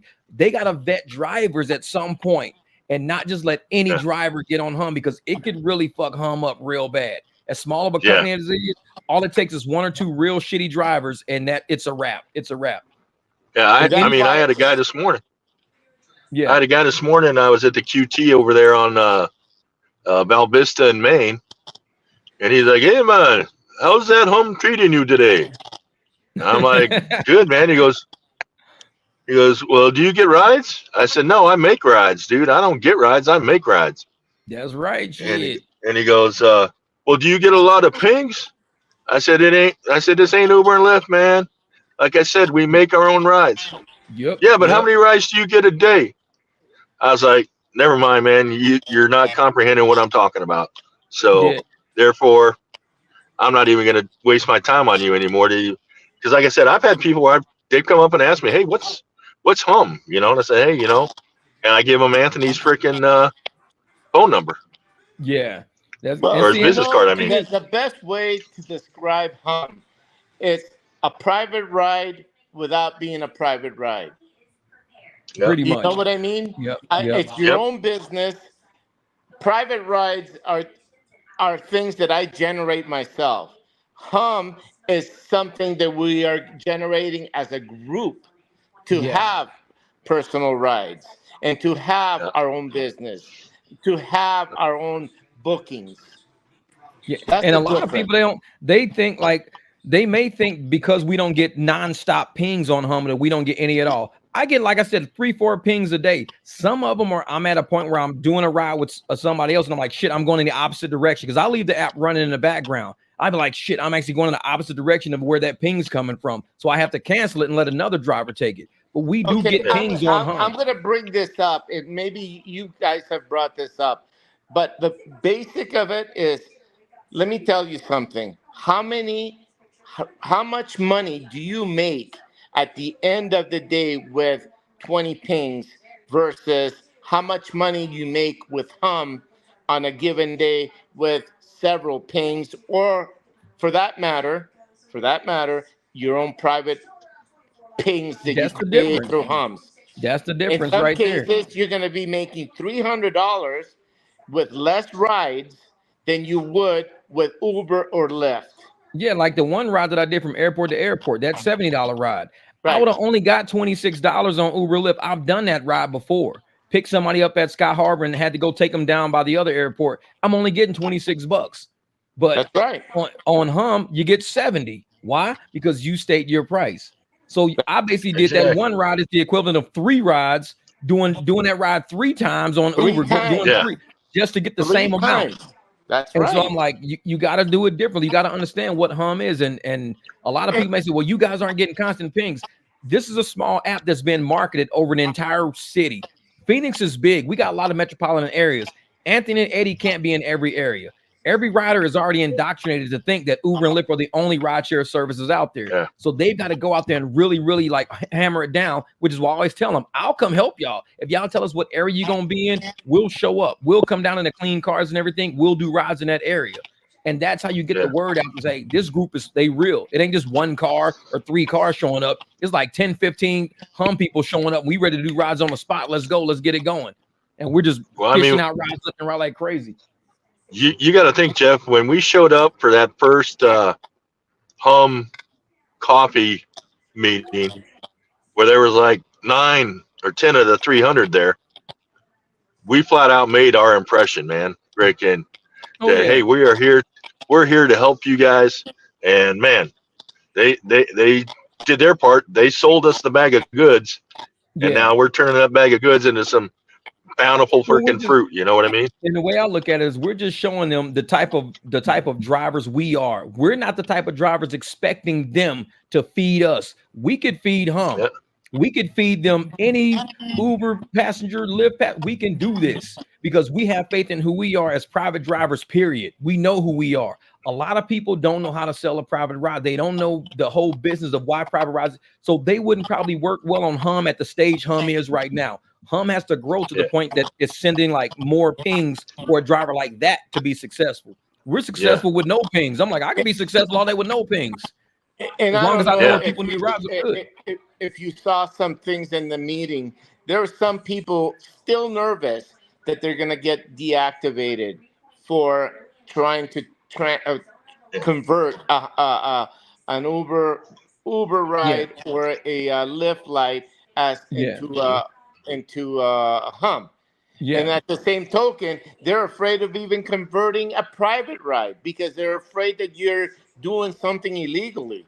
No. Yeah. The moment that that person gets into your car, any discussions that you have with that person is between A and B. stay out of it, right? But after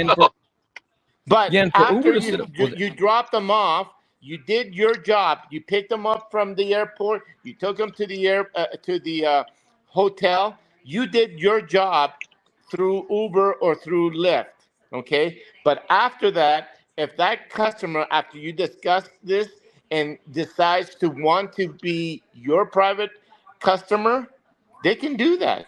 Yeah.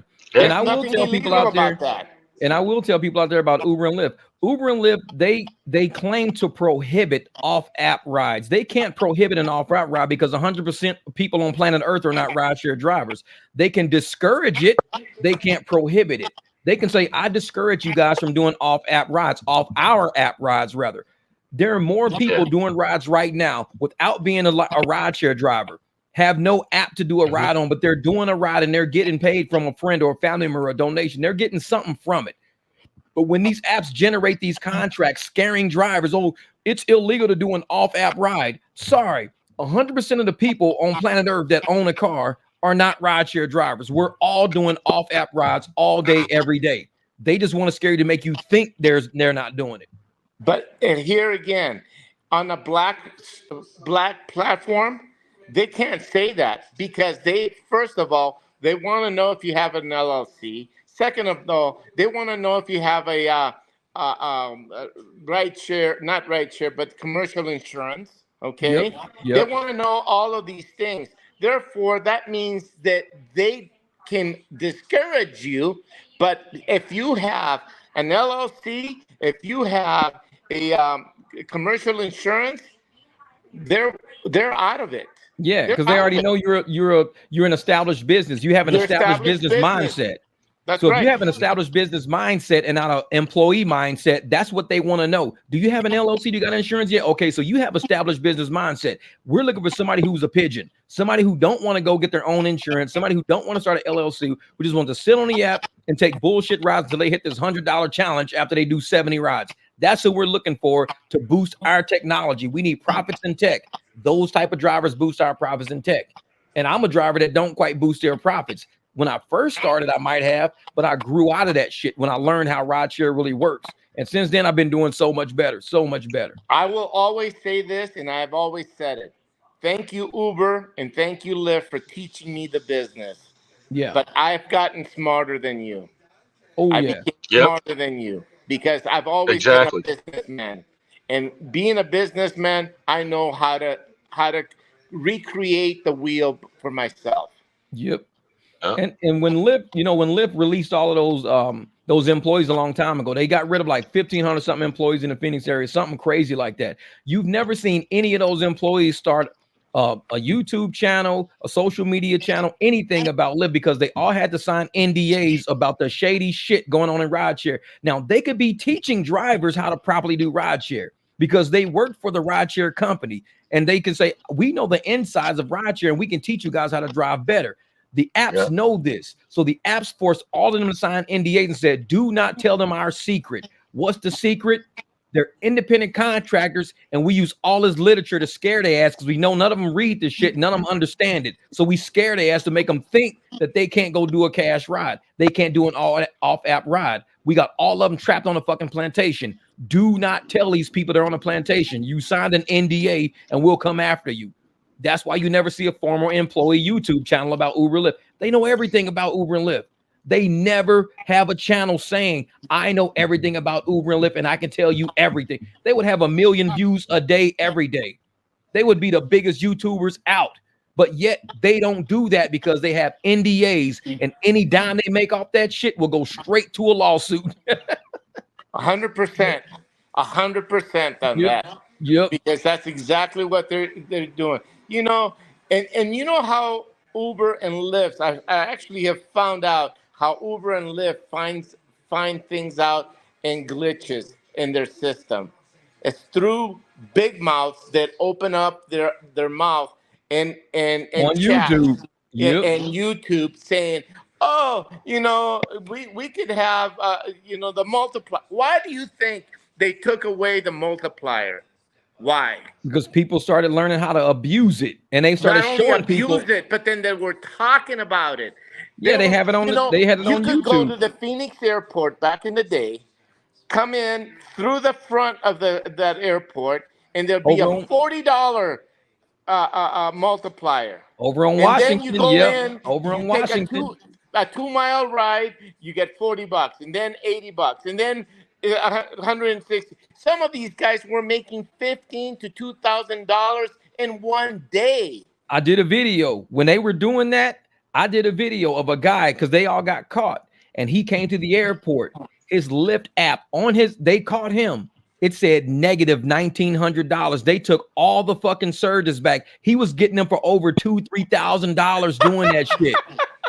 He came to the airport, showed everybody his app. I did a video about it. It said negative $1,900 on the screen. He had to do $1,900 worth of rides just to get back to zero on Lyft. And he was like, well, I don't know what I'm gonna do. I'm just gonna start driving Uber. I don't know if I can pay this $1,900 back. That means every ride you do, you're using all your gas, your time, your fuel to get back to zero from negative $1,900. And that's because they found out their glitch. Because somebody opened their mouth and discussed it on YouTube. And it happened before I started going to the airport. When I started going to the airport, they had already figured it out, found it out, and they were busting everybody. That's when they were going through all their records, getting everybody. So I was up there at the record time. And it's funny because all of them thought I used to work for Lyft because I used to wear my Lyft shirts, my Uber shirts. I was just starting. I'll make my shirts and take it. It was like, we think this dude work for Uber. This dude work for Lyft. They used to say that shit. I used to You were the plant. You would have planned.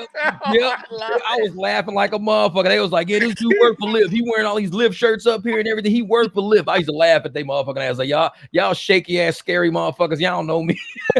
He works for Lyft. Don't nobody say nothing. A bunch of broke motherfucking airport pigeons. I'm like, y'all motherfuckers is nuts. They was paranoid. As time goes on, and I talk to people about our channel, the 300 and all that. And more and more are starting to feel more comfortable with me because when I started, they were all afraid of me. They didn't want to talk to me. They didn't want to let me know how to work the black platform. They didn't want to even tell me anything about comfort or anything about anything. I had to learn it all on my own. And, I guess I'm a friendly face and they start coming. They see you and then they start seeing. Yeah, exactly. They're like, this dude know his shit. Hold up, he knows his shit, man. Exactly. And that's why I tell everybody, I'm glad that we're the network of drivers. We all link together, and we're not scared to share. Like I said, if it's hundreds of millions of dollars of rideshare money in Phoenix, and I know my bank account don't even look close to that, then I have no problem sharing information because nobody can take money from me because nobody's got 3, 4, 5 million in their bank account from rideshare. You can't take money from me. It's too much money out there. We have to share the information with each other. Get from under the umbrella of the apps. Get off the plantation. Now we can all start eating. Everybody who's making money right now on Uber and Lyft, the moment you start doing private rides, the moment you start getting higher profit margins, you think your bank account is something now. We just starting this shit.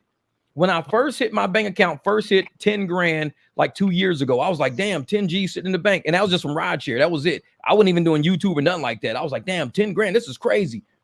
I said, I'm gonna make it a point now to make sure I don't do any bullshit rides. I'm gonna take more time for myself every fucking month. I'm not driving 5, 6, 7 days no more. I'm doing 3, 4 days. I'm taking 3 days off. I want to enjoy my life. I don't want to get these apps my life no more. Even like now, I drove in the morning for a little bit and I'm off for the rest of the day because I got shit to do. I don't care if I'm not rich. I just want to know the opportunity to make money is out there when I need it. That's it. Amen. Yeah. Everything I made this afternoon was all bonus. Because like I said, usually Tuesday and Wednesday I take off because usually they're not that profitable. So other than my private rides, that's it. But, like I said, well, I got some time to kill. I'm going to go do what you and I had talked about, and get those Marcel flyers out to hotels and stuff like that. Because even when my car be down, my car be down for like a week at a time when I'm doing like, mods or maintenance on it. It'll be down for a whole week. I'm not stressed at all because I've done so much profit driving and I know how to make profits. I know how. When you are in control of your own destiny and you know how to make money, that fear in your heart leaves. That's why people think I'm a strong driver. I'm a mean driver. I'm fucking, no, I just know I can make fucking money when I leave this house. I know how to do it now. I just wait till pings come through on Uber and Lyft. I go to areas where people need rides. I sit in my car there. I wear my gear like what Big Horn Kev got on. I wear my shirt like that out. I talk to people. Once you know how to make money, there is no fear in your heart from being in these fucking streets, y'all. I'm telling y'all, it's a whole nother feeling. It's all you have confidence I to the would have fucking been roof. wearing my shirts too, but I don't have it. They're in the mail, man. They're in the mail. I would have been wearing mine too, but I don't have them. Hold on. I got you. I just ordered all this white because I ran out of white vinyl. See, and this is the empty tub. Like, this is empty right here. It's all the ones that are full of back there. So I ran out of white making your shit. So I ran out of stuff. So now I got to order more. You a hard time. You know, I know it, man. Right? I know it, man. Hey, Jim, he sent them to you in the app. Yeah, that's what he did. Okay, exactly. I sent him through the app. The app is holding your shit. Yeah, he sent them to you in the app. They're in the app. You made a great point. Okay.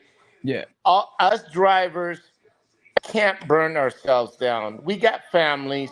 We got things to do. We got a life to live.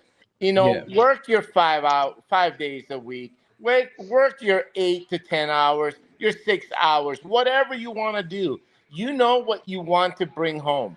Yep. That's exactly what you do. And anytime you just want to go and do your job, you know that you're going to be successful because you're a professional. Yeah.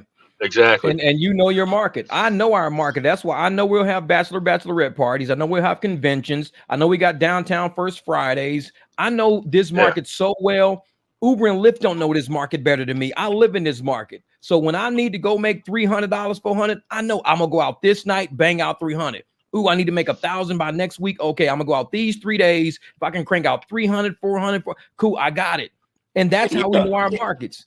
And you know, our little things that we try to do on Sunday nights or Monday, Saturdays, those are days that we can sit down as a group and say, okay, we are the 300, we're hum, we're this, we're that. Yeah. You know what? These are the key points that we want to try to hit this week in the Phoenix market. We're going to have, 22 meetings coming in downtown.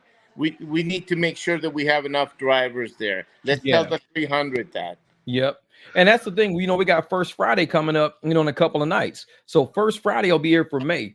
Like Eric, he wants to come down. He's saying because he's up in Peoria, Glendale, Surprise area. So if he comes down and we all do First Friday rides, just hum First Friday. We get Anthony out there, Eddie out there. We get everybody to help market hum rides on First Friday, and we just do all the short shit, taking people up to because they're gonna go up on Roosevelt. Everybody's gonna party on Roosevelt. Everybody's going like up the street to like 7th Street, McDowell area. Everybody's gonna be doing all those short rides. Those could all be hum cash rides, all of them.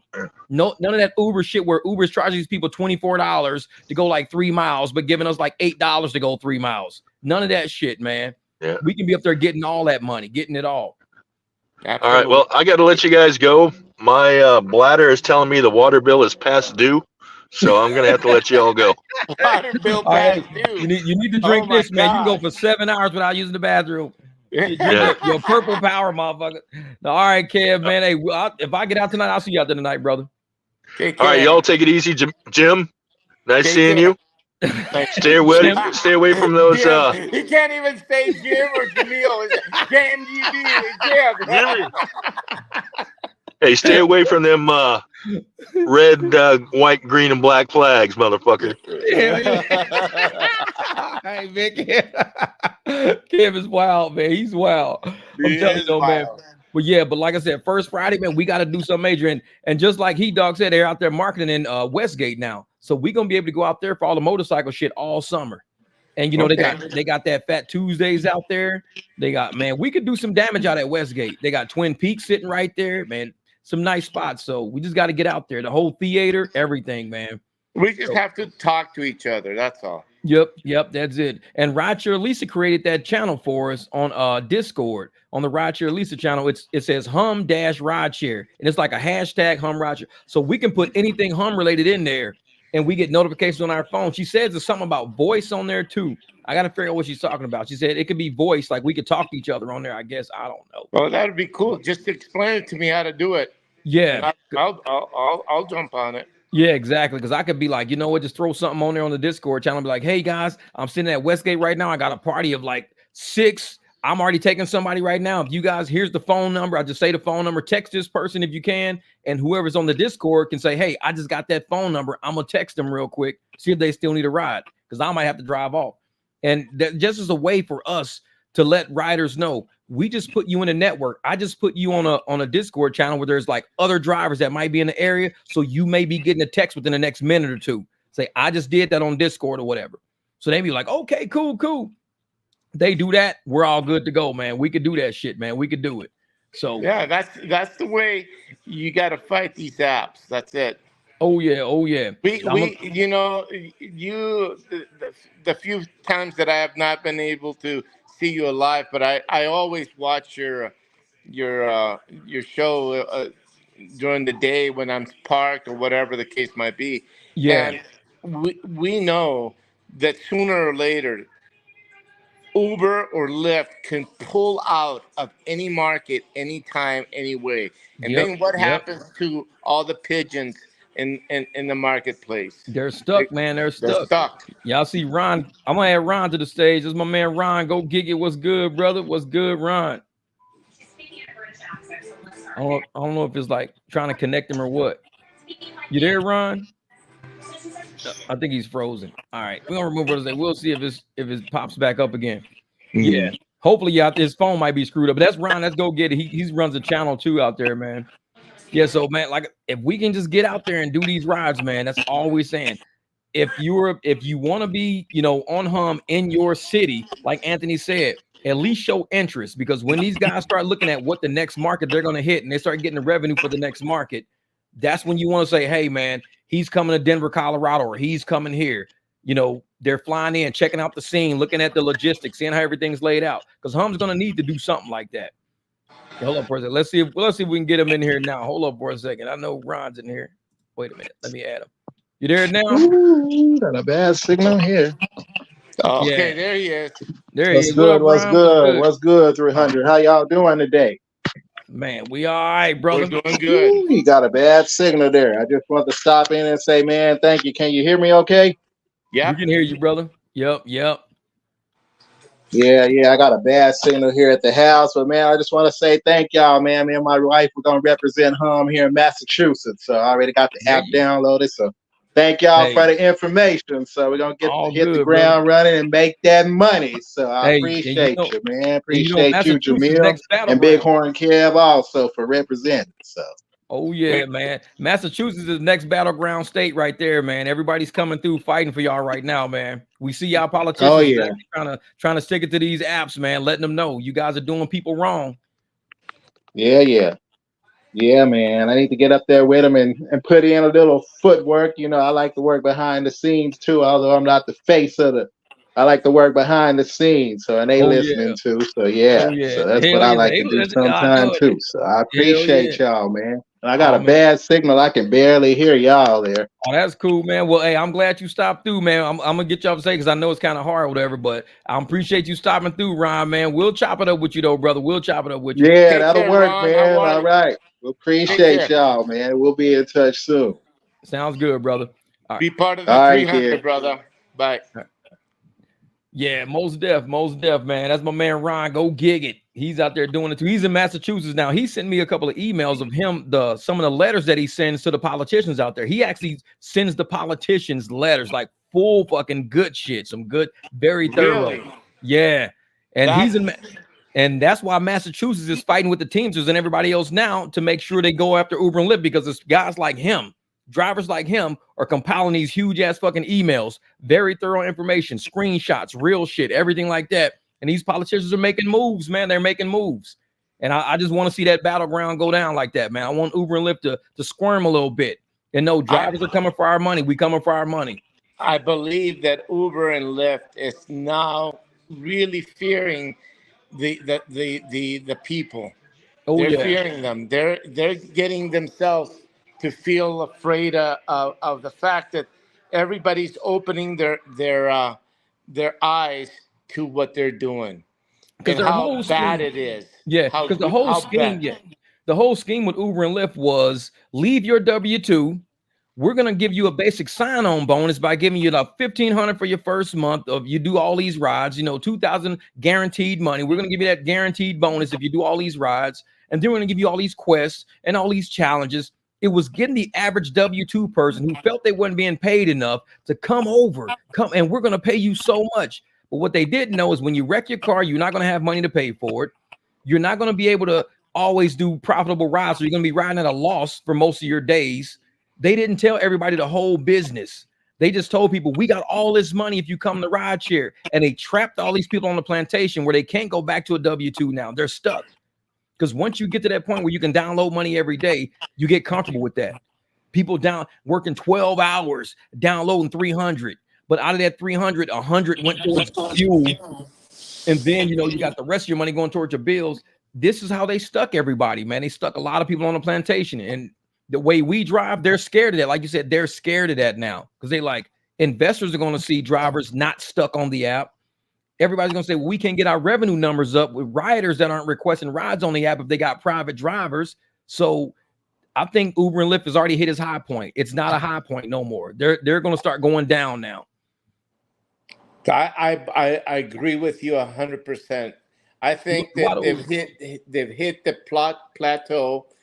People are learning how to work around those apps, and they're losing drivers.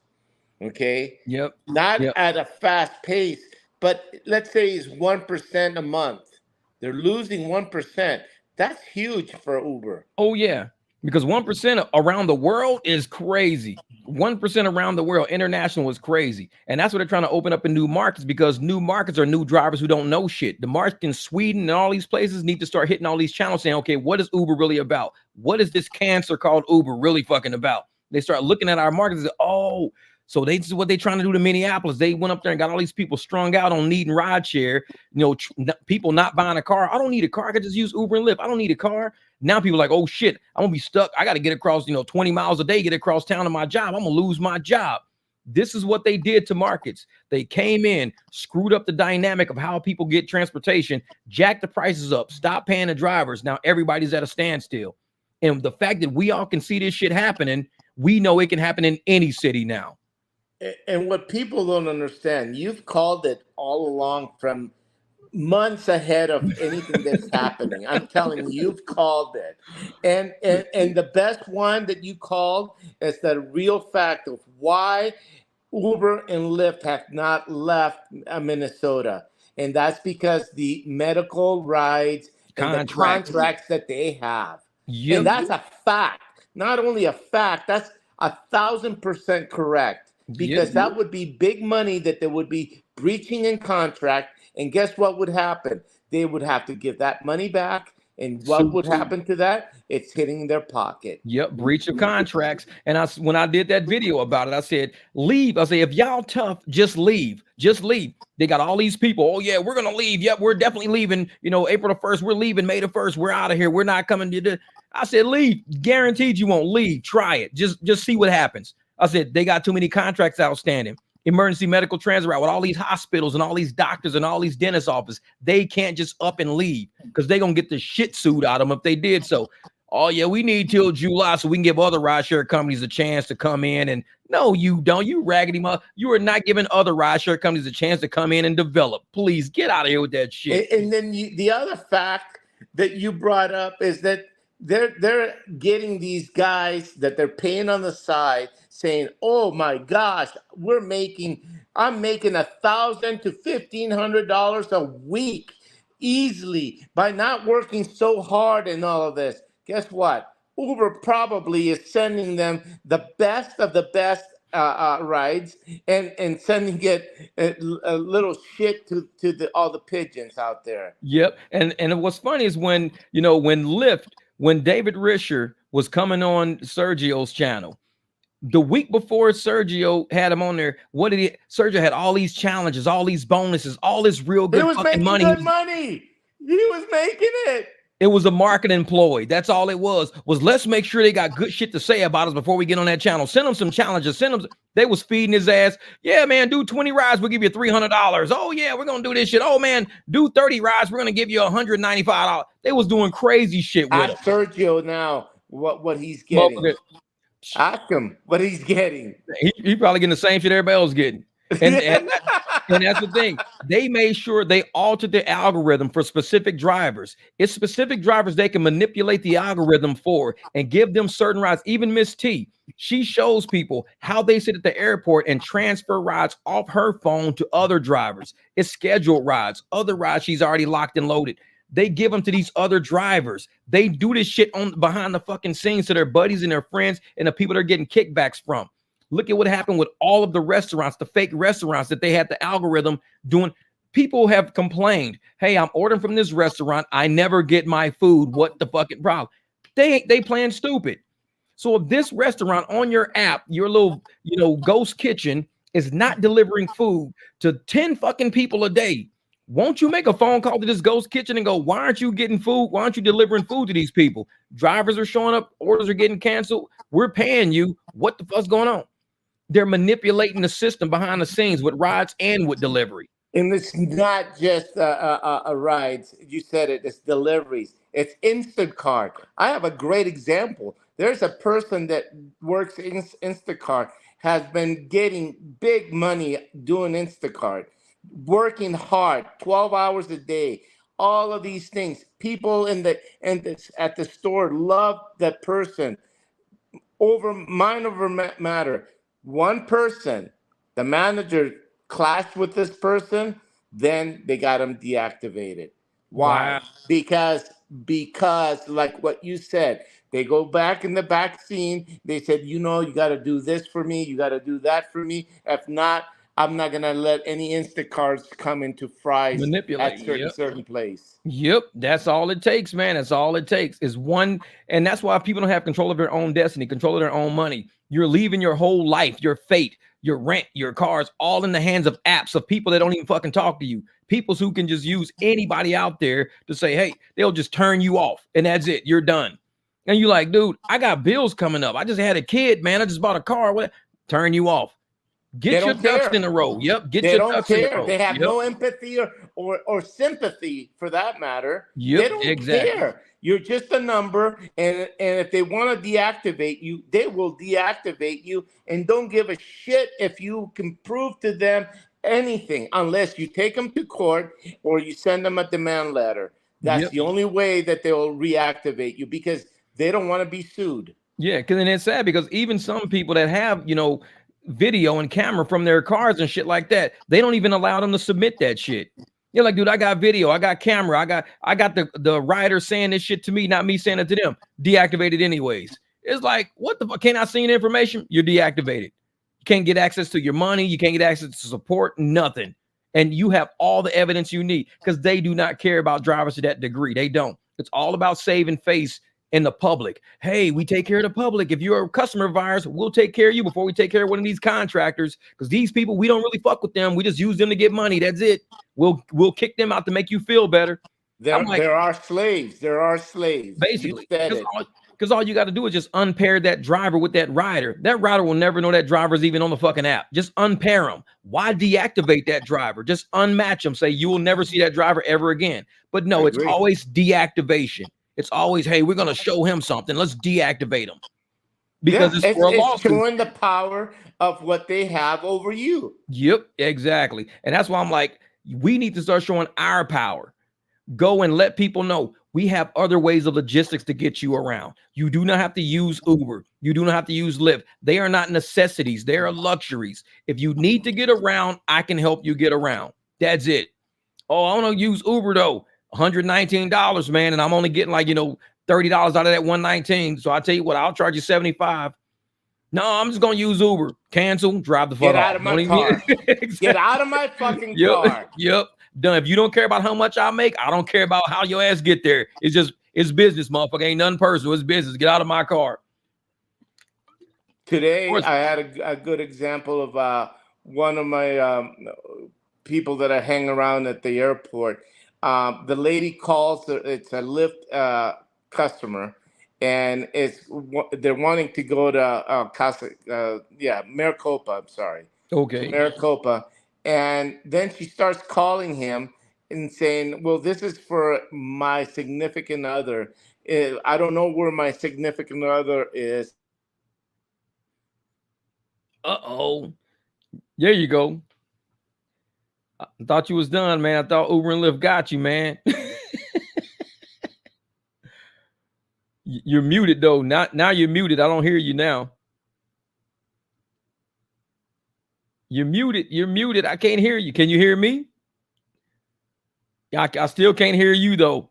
I can't hear. Hold up for a second. I'm gonna take you off the stage and put you back on. Hold on. Let's see something. What about now? Nope, still nothing. You might have to re-click the link again. Because I was getting into that story, man. I'm gonna put the link back down there. Hold up for a second.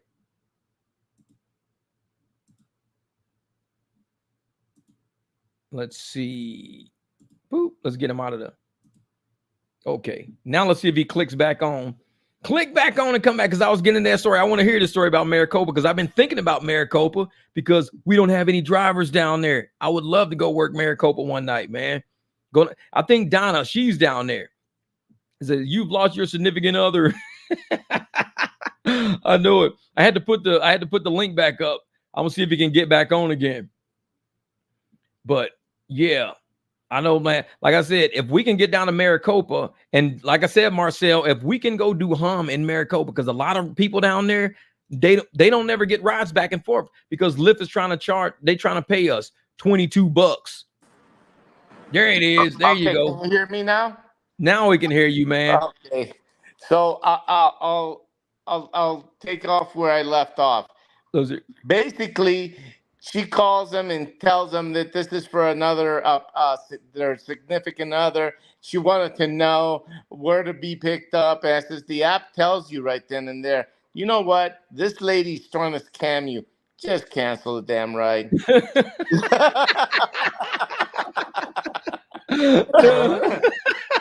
And it was canceled. Done. Exactly. You want to be stupid? We're out. I'm canceling. I'm out of here. Yeah. No, but I was saying, if we can get hum down in Maricopa, this is what's going, because Donna's down there. Donna can be our hum driver in Maricopa, but not only that, but Uber and Lyft only pay about anywhere from $19 to like $22 to do that ride from Tempe. I've done it for $43 before. I've done it for $43. I will not do it in the 20s because that's a long ass ride down there with no guarantee.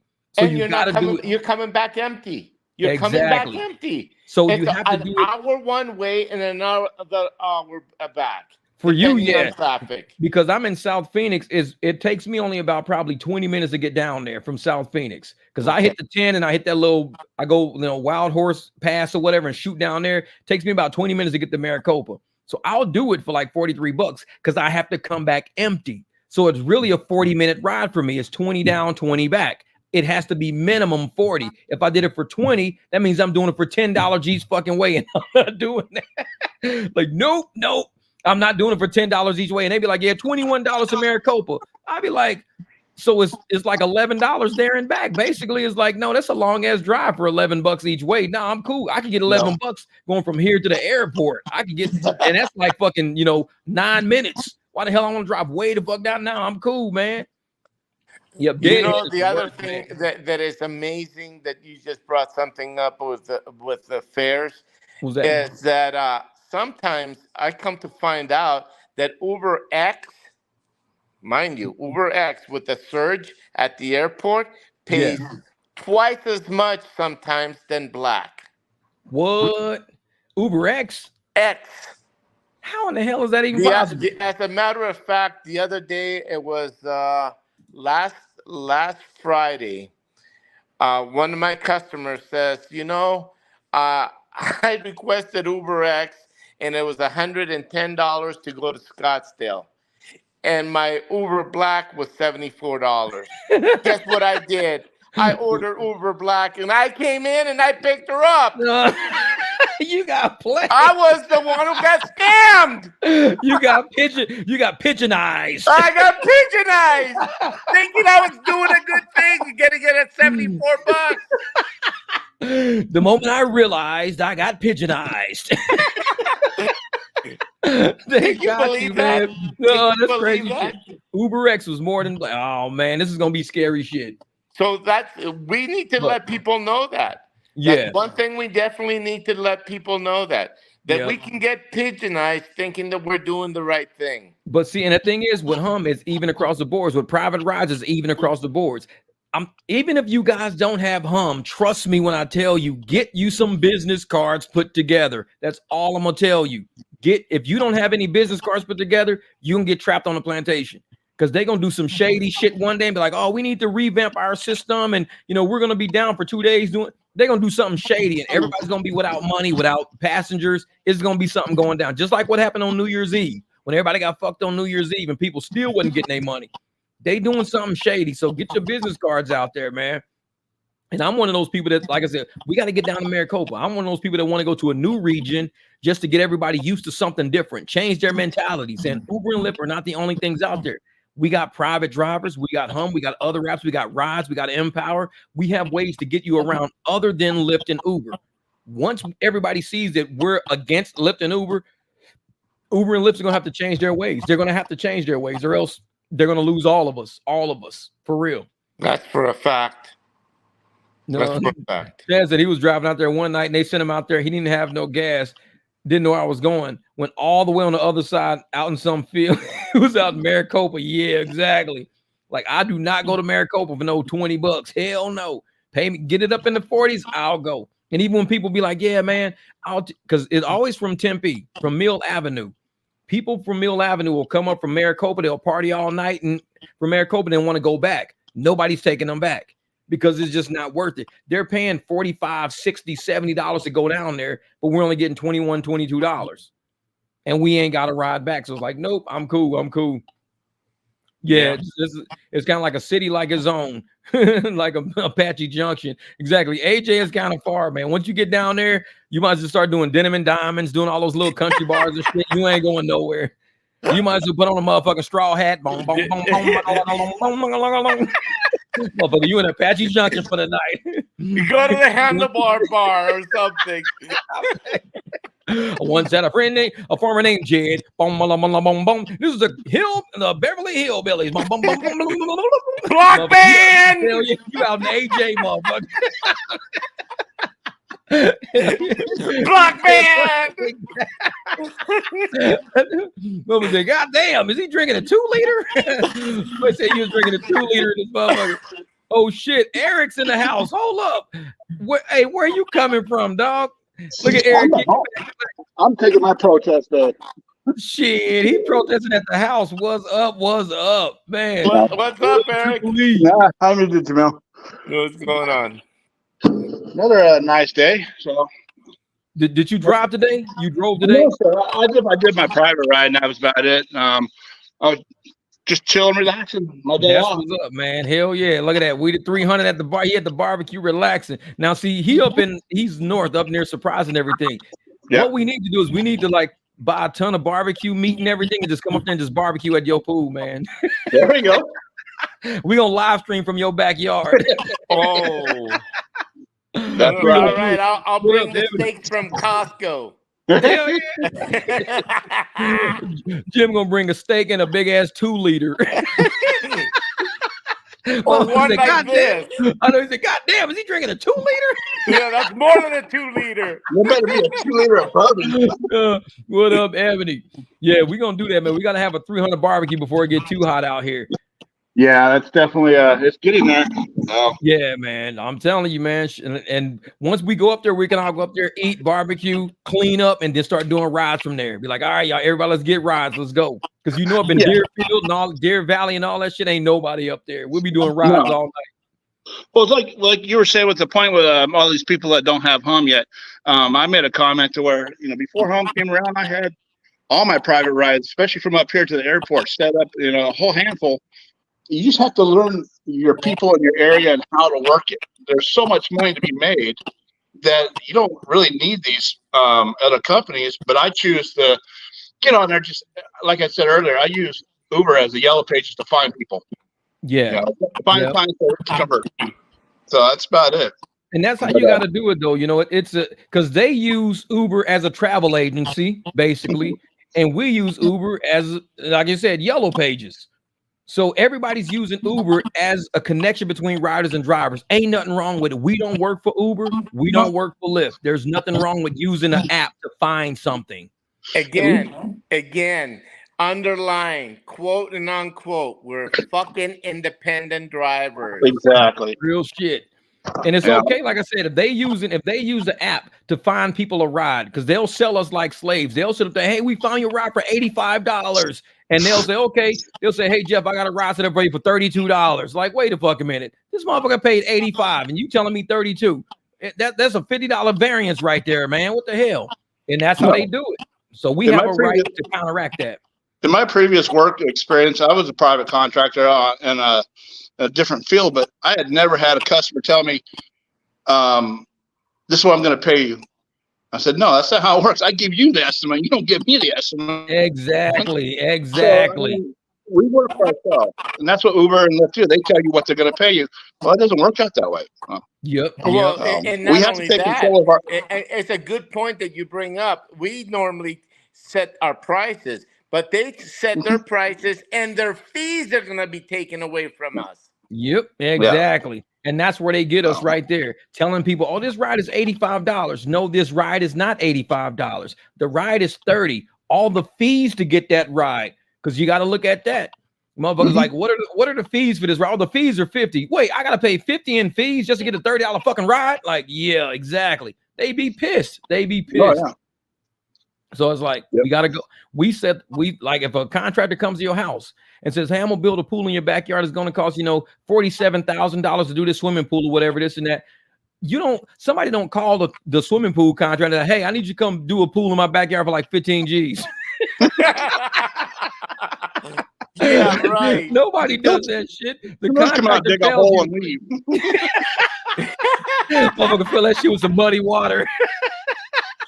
Fucking throw an inner tube in that shit. Here's a tip. Yeah, let me go find me a subcontractor so I can pay them the difference of $15,000 and $47,000. Exactly, just to put a pool in your damn yard. Whatever. Yeah. Well, like I said the other day, I mean, especially driving with Hum, I mean, it's the best thing that I've experienced lately as a driver is they put it out there for us to make our own business and to thrive. To help other drivers to understand, it's not that hard. It's an easy concept, but the knowledge that you get from it and what they're doing, you can control anything on that. And it's nice because they're there to help you, not to make money off of it like other companies. And the thing is, with Hum, it's a true, like I said, it's truly independent contractor. Whereas with Uber and Lyft, you don't have to negotiate. You just get a ping and drive. Like I said, a monkey can do fucking Uber. You just teach them to drive in a straight line. But when you got to talk to people, negotiate deals, you got to figure out ways to get places. You got to figure out which navigate. I mean, Hum is a business person's app. If you want to go make some serious money and put in some footwork and market some areas and do some shit, you can make serious money because people need rides. They don't care how they get there. They just want to get there in your car. If you want to use Uber in your car, they'll go in your car and Uber. If you want to use Hum in your car, they're going to use Hum in your car. And you're going to get more money with Hum. Same car, same driver. You're just taking most of the money. That's all it is. And I would say 95% of the people that I pick up that I convert, they pay me what they're paying Uber because they're like, wow, you're only getting half. They're getting more than half of it. Yeah, because that's bullshit. Yeah, go ahead and do it. So they understand. A lot of Uber drivers, and I'm sure Lyft drivers on Drive for Lyft are getting the word. I've heard that from other drivers too. They know that we're being ripped off as drivers. So the word's out there. It's expanding. It's going to be only time before it really blows up. Oh yeah. It's going to blow up. And we were talking earlier that not only is it going to blow up, they're going down steadily. Yeah, going down by 1%, 2% a month. Oh, definitely. That's a lot in Uber and Lyft's world. Oh, across the nation, yeah. Oh, yeah. Yep. And Waddle said it's Hum subscription based on both sides. Riders can get on it for free. Drivers got to pay to be on it. So that's it. A rider can download it right now. A rider can download it right now, pay no money, can start pinging people right off the bat. A driver has to be background check, car has to be done, and we got to pay our money to be on there. So it's only subscription based on one side, which is good. It's cool to me. I like that. Yeah, that's the nice thing about it, because for the people that actually are not supposed to be on a platform, they don't get the opportunity because they shouldn't be on it, for one. Yeah. But I mean, it shows the initiative of the driver wanting to do a good job, be his own business owner, and be a professional in the business if he has to pay. Or if he, to me, $30 a month is nothing. I did that in one ride, and it's like, okay, I paid for it. And now the rest of your month is all profits, and you're using their commercial insurance for the whole rest of the month. You already did it. You already did, and then 100%. Yeah. And on top of that, you're getting that return business. With Uber, you're not going to get return business unless you sell yourself to that Uber person. Uber doesn't send you the same riders over and over because they like you. Whereas when you're with Hum, they can, hey man, I need to ride tomorrow. You can go there, do a manual ride right on the spot, and you can negotiate your price right on the spot. Uber, you cannot negotiate. You guys, how many times have you guys gotten a customer to say, "Can I order you back again? I like you." How many times have you heard that? I've even had like one from a Hum rider. I think I told Jeff the other day was from a Chandler area, just small drive because they're from, but they live in Tulsa. And I was like, hey, you know what? Let me know if you ever need to go out. So they are in my list. They've got my number. She's another commercial insurance agent. Wait for her to get back a hold of me. But they're out here. It's like, yeah, we go into town. They got my number. They call me. Cool. So, and Eric, what I want you to do, the dealership that I got that car from, I want you to talk to Saul, because a lot of times people up there, they're getting dropped off or they're coming through Uber rides and everything. If you're already in that area, Saul can call you. Like, he texts me all the time. He can start texting you and just telling you, hey, Eric, if you're in the area, can you come out of dealership? I got somebody that needs a ride home. Dude, you're right there. I know a guy who used to work at that. He go, oh yeah, I know Saul. But also, I'm out here at 303 and like Waddell Cactus, but there's another dealership there. Those just kind of, you get one going, they platform off to their other Nissan. They spread the word too. Oh yeah. So, I said my biggest output for the drivers out there that are listening and watching, that are really kind of, I'll say, not thinking it's really something they can do. Don't put yourself down. If you're doing Lyft or Uber, you can do this as a professional contractor, your own contractor, because you're already doing it. You just have to put yourself out there and talk to the customers. And I mean, so many customers out there say, oh yeah, I've heard that from another driver. They know it, so that it's being passed up, but continue on with it. Continue on with it. I mean, especially if you have an area like myself, I'm out here, there's a few other drivers, but I get a routine airport ride, and like one guy I'm going to pick up before pick you up tomorrow. I take him every week back and forth to the airport. That's a set price, and it's definitely a lot more than what Uber or Lyft would take. And that adds up over time. And I think a lot of people, they listen to YouTubers that instill fear into their heart because they don't live the reality that we live. We live a reality that we've been doing this shit since 15, 16 years old. We ain't totaled a fucking car out. We ain't lost a house, lost a business. We've been doing this for 35 years.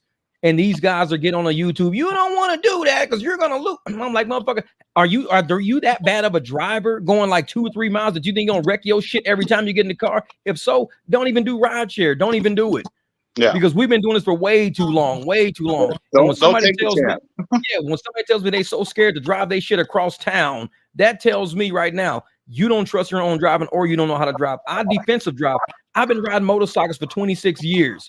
A car has never hit me on a motorcycle. I've dropped the bike 4 times. A car has never hit me. I know how to defensive drive a motorcycle. So if I can drive a motorcycle without a car hitting me, I can definitely drive a big ass car without a car hitting me. I can do it. But 26 years, I'm still motorcycles in the garage, still riding. You got to learn how to operate on these streets. Yeah. And a lot of people are like, well, it's going to take forever to get my own. It's going to take you time. But if you start now getting your own private clients as you go on, when, like I said, when that does happen, when Uber and Lyft, they decide, well, we're going to pull out, you already have that basis set. You don't have to depend on them to give you rides. You've got it set. And eventually, like I did 10 rides last week for Uber, but I made over $600 on my own. Yeah. So, I mean, there goes the time.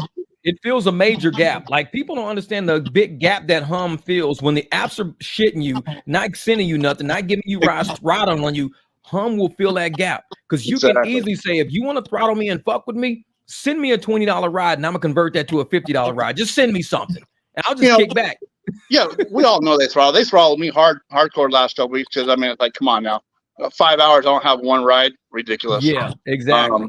The other day, I heard you earlier, I don't take these quests on weekends or weekdays, but I have found out, it's funny because when I don't take them, I start getting all these little bitty rides. But when I do take them, they try to send me on nature hikes. Oh, so yeah. they're playing the game. Obviously, you got to get so many, but yeah, they're sending all the small ones to me because I don't have a quest I have to match. Yep. You know, I sat for 4 hours. I needed one ride to get a $30 bonus a couple weeks back, in 4 hours, and I got nothing.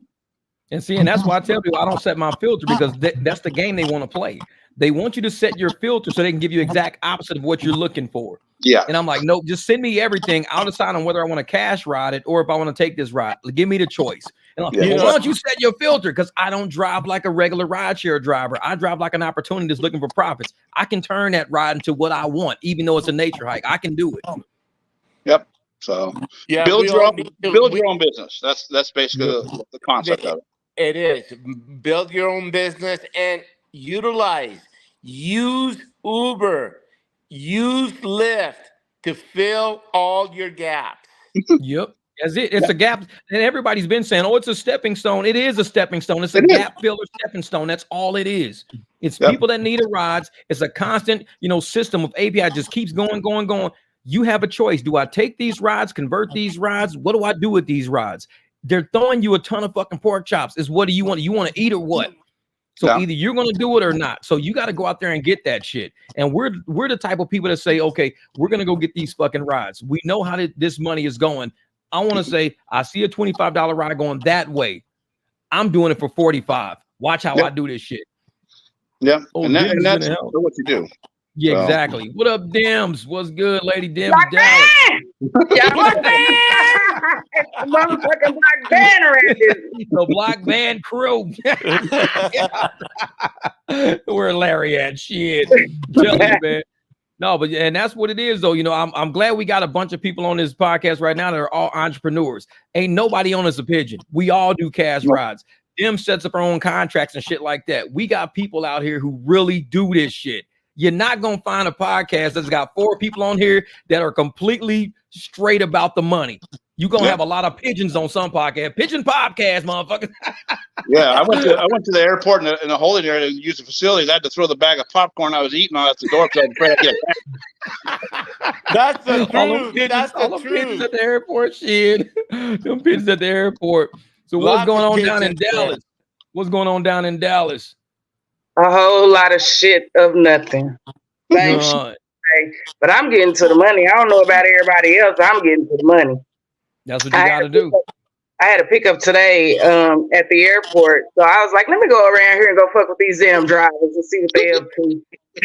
No, they over there sitting there. We're just waiting on a banger. No.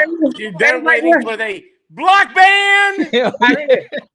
Really, real talk. It was like, they were like, dang, how was the trip? You been on vacation? I was like, no, I'm gonna get ready to go on another vacation in a minute though. But we ain't seen, y'all haven't seen me because I'm not sitting up here at this airport waiting for crumbs. I'm out here getting it. Just straight like that. And I was I did what was it? It was a 2.2 mile ride and I made $51 off a 2.2 mile ride. That's how you got to do. That's what I'm saying. And they're paying that because I did a video showing a lady paid like $42 for a 2 mile ride and I got $19 out of that 42. If she was paying 42 anyways, I could have got the 40. I'm like, what the hell, man? We got to go out there and get it. You got to talk to your people. And there's so many people who are so quick to, in my region, I mean, I'm lucky to get a 50 cent a mile ride. You're not lucky enough to get a 50 cent a mile. You're stupid to get a 50 cent a mile ride. Yeah, you're not looking like Jeff, you showed on, and I know how to, but you go on like the Uber app and it tells you what the customer paid. You have to kind of do your own investigation, your own knowledge, and know, basically it's $2 a mile is what they're charging. So you have to know your area and how many miles and what you're worth to say, hey, look, I'll do this for this much, or I'll do this for that much. You know what they're already paying. You already know. And especially on busy nights, man, these apps are charging people $4 or $5 a mile. They're going 12 miles, paying $60 to go 12 miles because there's surge of shit in the area. It's like, if you know they're paying $5 a mile, just say, I'll do it for $3 a mile. So, I'll do it for $40. Yep. And you're going to save them 20. You don't even need a tip. For so long that I can call it off Yeah. At the back of my hand, I've been cutting those pricing systems only because they have been fucking us for so long that, you know, it started with, let me screenshot this. Let me screenshot that. How much is the customer paying? How much am I making? You know, just screenshotting those numbers. And I'm like, well, the math ain't motherfucking mathing around here. Exactly. No, you know what the area is paying out. So. Yeah. And so at this point, between the whole DFW, I know exactly where the money's at. And I mean, you used to send me those screenshots all the time showing me the math just wasn't even correct based on like surge and everything. It was just coming up wrong. And I was like, they're missing $3 here, $11. It was just missing money all over the place because they do that shit on purpose. One time I did a ride, I had a surge and everything. I had a reservation, a surge, and a tip. I ended up being shorted like $2.90 based on the math that was on the screen versus what I got paid. They do that. They do that shit a million times. That's $2.9 million. They just got everybody for it. It's like they do it all the time to people, though, man. Million times. People won't notice the small amount, but people will notice a large amount. So they nickel and dime here and there. And I don't give a damn. If I see a penny missing, I'm gonna notice it. Oh yeah, and then if you try to contact support about it, they'll be like, "Oh well, there's service fees." I'm like, "No, you don't service fee on tips. You don't put service fee on surge." This was the upfront fare. If you add upfront fare plus the surge, it should come up to this. You can't service fee surge. It doesn't make sense. Don't make sense. But you know what they're doing? They're adding whatever the surge is and saying, this is the amount that you were going to give you, like it or not. If it's a surge of $10 or $12 and that ride was going to be $22 no matter what, they said they get the ride for $12 and then the surge for $10. Yep, exactly. And it's the same ride that you would have gotten for $22. Yep. So it's the same money. It's the same money. And Marcel is talking about what's the over-under on Lyft going bankrupt within a year. I think Lyft.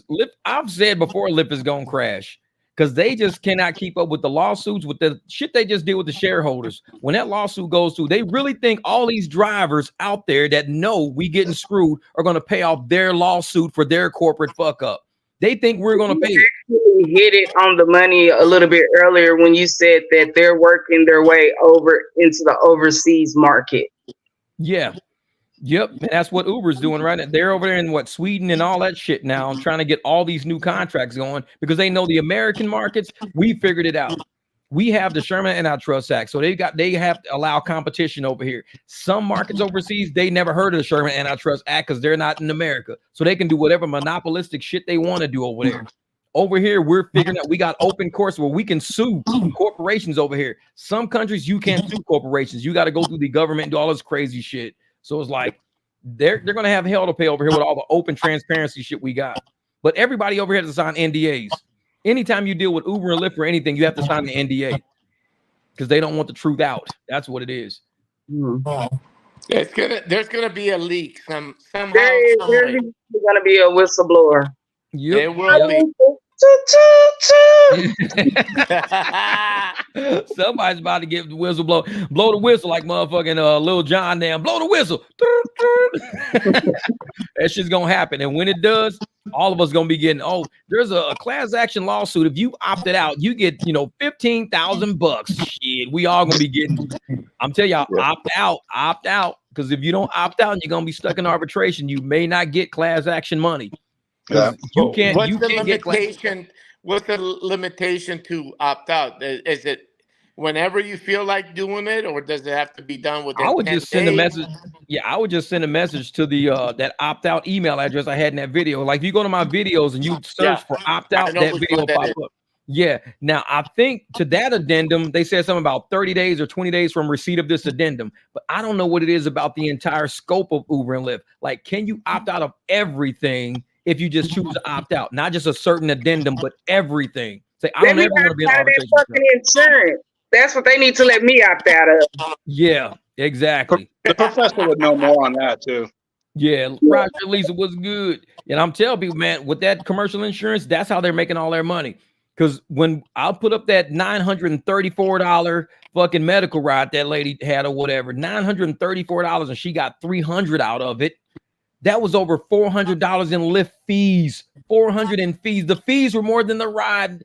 total $6, and the insurance was over almost $180-$190 for the insurance. Wow. I'm like, that's crazy. I would did that shit on a hum ride, $1 a day. All that money. I'm gonna do this ride for you for $850, lady. I'll do it for $850. Shit, all that money would have been in my pocket, man. To do all that shit for $300, that's gotta hurt. Because this opportunity you're looking at. You're looking at all this opportunity of all this money, and you watching this shit go to somebody else and you doing the work. It's the insurance company that's paying it. He's not paying it. It's the insurance, Medicaid, Medicare, you know. Taxpayers. And we do that shit though. If we can sign up and get contracts with them, that'll be money for us. We can start invoicing people. It's like shit. Hey, me and Jamil been talking about that damn transit bus. We've been talking about getting us a transit bus. Yeah. I'm like, hey, we said it. I told you where 6 of them sitting right now. Sullivan Motors. Limo. Yeah, all that limo. They emailed me a limo. They text me a limo. That shit was funny. I was like, dude, I'll go buy that shit today. It was like a '99 Lincoln Continental. A pink one? That was a black one. That shit was crazy. That motherfucker probably got like manual roll-up windows and shit. No, it's all powered. The thing is, it has 6 doors. Oh, shit. Yeah, that motherfucker's crazy though, man. It's crazy. I was like, yeah, man, we gonna get us a limo and a pair of transit wagon and shit. Fuck that. Come riding around the corner on gurneys and everything. Shit, we getting a fucking Hirsch. We're gonna do fucking Uber death. I'm getting a Hirsch in this. The Hirsch.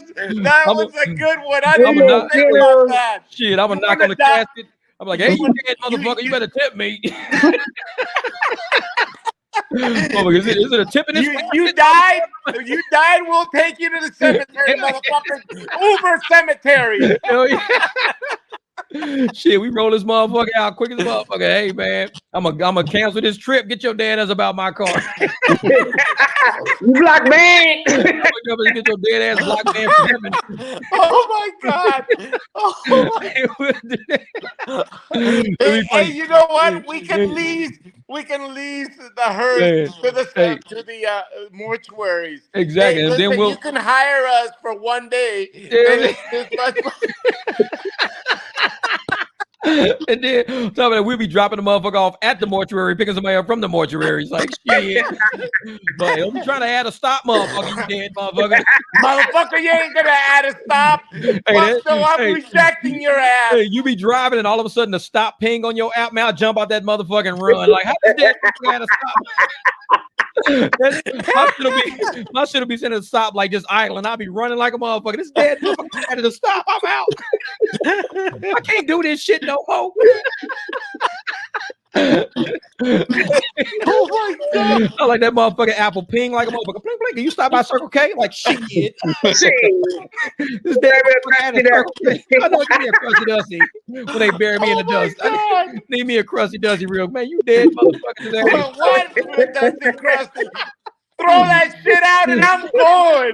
I need to say bye to Pedro one more time. Motherfucker saying they say bye to Pedro. Motherfucker trying to say goodbye to Pedro. I'd run about that motherfucker so quick. Shit.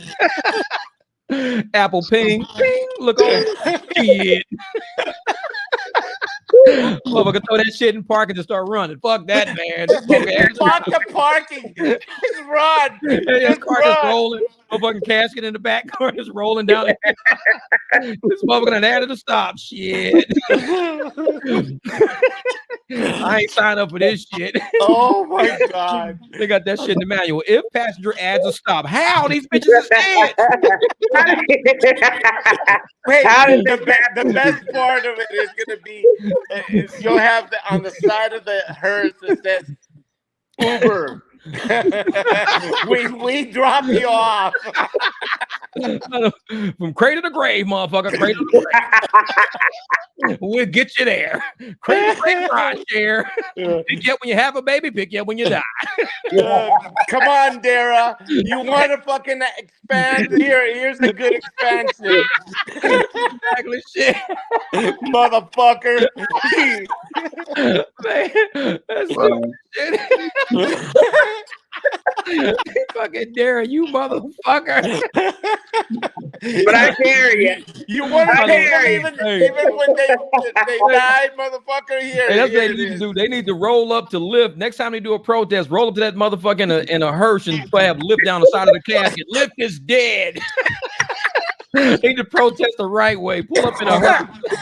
Oh my God. This is the most deadest rideshare.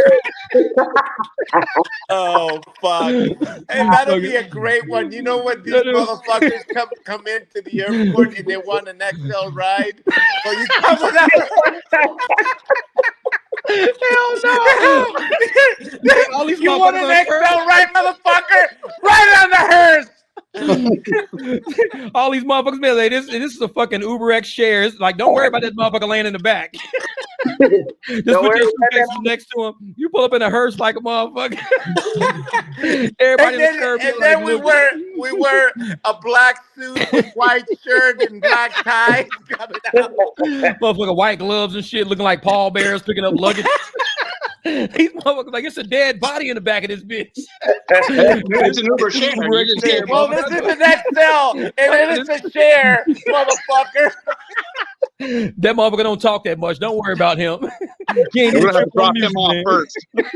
He's going everywhere we're going. Don't worry about it. We're gonna drop him off first. You got to go to a funeral with me real quick. Get on the side of that casket.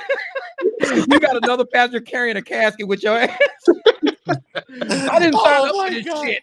I'm tailgating behind it with the family. This is the new man. Uber XXXL, motherfucker. Uber death. First ride in the lap. Like, motherfucker, you got Uber X, Uber Share, and Uber Death. Like, what the fuck is that? Black car service. Hell yeah. Oh no. We can get you a white fucking hearse, motherfucker. Hell yeah. Shit. We'll get you whatever you want. We'll pull up in the motherfucking an extended fucking Tesla Model X. That motherfucker be like a limo Model S. You're like, I didn't know fucking Tesla made limos. But this is a hearse, motherfucker. Open the trunk, slide a big ass casket in that motherfucker. That shit make no sound. Like, motherfucker drive off car. It's got the rollers. We can use the roller. We can use the rollers to put all the suitcases in there. Marcel, this will be the last ride you'll ever need. We're gonna deactivate your account after this ride. This is the last ride. Motherfucker, bury your ass and hit the deactivate button.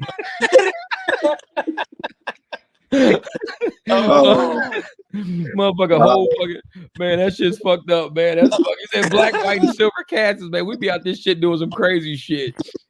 Oh yeah. You want luggage in the roller? We'll roll it up, motherfucker. Hell yeah, motherfucker. Uber Def, we'll bury your ass. On a discount. And here's Dara talking. Here's Dara talking to the stockholders. Oh, we are expanding ourselves into death. What do you mean death? We got hurt. We have ambulances. We got everything for you. Hell yeah, until death apart. Motherfucker, Uber fire truck. If you don't pay the whole fare, they just put half your house out. Like, almost half of my house is still burning, motherfucker. You ain't paid a full surge. You got Uber fire. You're gonna tip on the app, right? You didn't tip. Turn the spigot off, Frank. Turn the motherfucking water off. Turn it off. These motherfuckers ain't your ass. Hell yeah, you turn that shit off, motherfucker. House still on fire when you drive off. Fuck it, they ain't tip me. Wait. We're gonna turn off the fire. It's a surge. Hold on a second. We got a surge. Surge is out there. Go around the corner. Get that surge before he finishes him up, Shit, Uber be involved in every fucking thing. You don't even know. Shit. You fucking around. That should be for real, motherfucker. Uber, a fire truck pull up your house with an Uber light in the front. You be like, dude, I didn't pay for this shit. No, send me a real fire truck. Around to find out today. So they charge you about a gallon. How many gallons you squirting on my house, motherfucker? You only paid for 10. Motherfucker, you gonna need a lot more than that. Motherfucker, that's squirting my front door. My whole house still on fire. Motherfucker done drove off, squirt your door, and just drive off. You only paid for 10 gallons. Like, motherfucker. kind of Uber fucking fire truck shit wait is a this? minute. We got Uber police now. We got police cars that come in with paddy wagons. I know it. Motherfucker shoot you with a gun. They shoot you with a gun. It just says bang. It got like a little flag coming out. Bang. Bang, bang. Motherfucker looking like Acme and shit. Freeze. Bang. Fucking flag drop out the gun. Like, motherfucker, what? What kind of cops is you? This is Uber cop. Uber. Motherfucker, this is what you pay. You pay for the Uber X, not even the Uber Black or the Uber Lux, motherfucker. You just pay for the Uber X cop. He got the lowest tier. Oh shit! Motherfucker got a fake walkie-talkie. That should say Fisher Price on it. Mattel. I know Mattel. Who you calling? You calling your partner? I'm calling my kids, making sure they're cleaning up the fucking cereal. Like, man, y'all motherfuckers wild, man. Y'all wild for that shit. But man, that was a good way to end this stream, though, man. That was good shit. Y'all got me crying, man. Shit. I swear. Man, that was fun. Yeah, I'm glad you swung through, Dems. I'm glad you came through. Shit. Well, we've been on the ship like 3 hours. Tomorrow, so I think tomorrow I'll probably do a video. I should just do a live tomorrow. I'll be out in the front yard building some shit, but I'm gonna do probably a live tomorrow. I'm gonna have the truck and everything, so we'll like have a little chat about it. Be like, wait, are you gonna do the video on the hearse? Yeah, hell yeah. Yeah, I know, yeah, baby. I gotta go find a dead body and go get Kevin. Yeah, motherfucker. I see you, motherfucker. This is Kevin. There's a dead body in the back. Fuck him. don't worry about it. That's fucking Kev's favorite word. Fuck him. Man, y'all wild. I know a young boy, man. They wild, man. They wild. They got me over here sweating. I'm laughing so hard, man. That shit's crazy. Oh, You're over there crying and shit. You over there crying, man. I am. I had to boost out the tissue. Y'all gonna mess up my lashes. I pay good money for these. Yeah, she got to go out and drive tonight. Shit. She gonna get her one eyelash hanging sideways. Like, what happened to you, motherfucker? Uber lash. They're gonna be waving at folks talking about, hello, how you doing? But I got an Uber lash. Like, what the fuck? Paid half price for that motherfucker. This one's Uber Lux. This one's black. This was black, but now you get it for X. Well, but that's Uber scared over here, motherfucker. Shit, y'all wild with this Uber shit. Y'all wild, man. No. All right, well, man, congratulations on your new car. Thanks, brother. Hey, Eric, I'm gonna hit you up, man. I'm gonna hit you up tomorrow, Eric, man. When I let you know, man, what's up. Just hit me up when you headed down this way. Okay. So I'll hit you up, brother. All right, cool. Bye, guys. All right, man, I'll see y'all later. All right, Dems, I'll see y'all. Appreciate it. Look, everybody's like, I'm out of here. Fuck this shit. I'm gone. Look at y'all. All right, y'all. Hey, man. Thank you guys for hanging out with us for this live stream. It got kind of crazy at the end. This is what we do. Y'all know how we do. We get nuts at the end and we leave laughing and shit, trying to cook dinner while we still cracking up about shit. All right, Rideshare, Lisa, thank you for the Discord group. We got some people in there ready to chat. So we're going to start dealing with that every day too.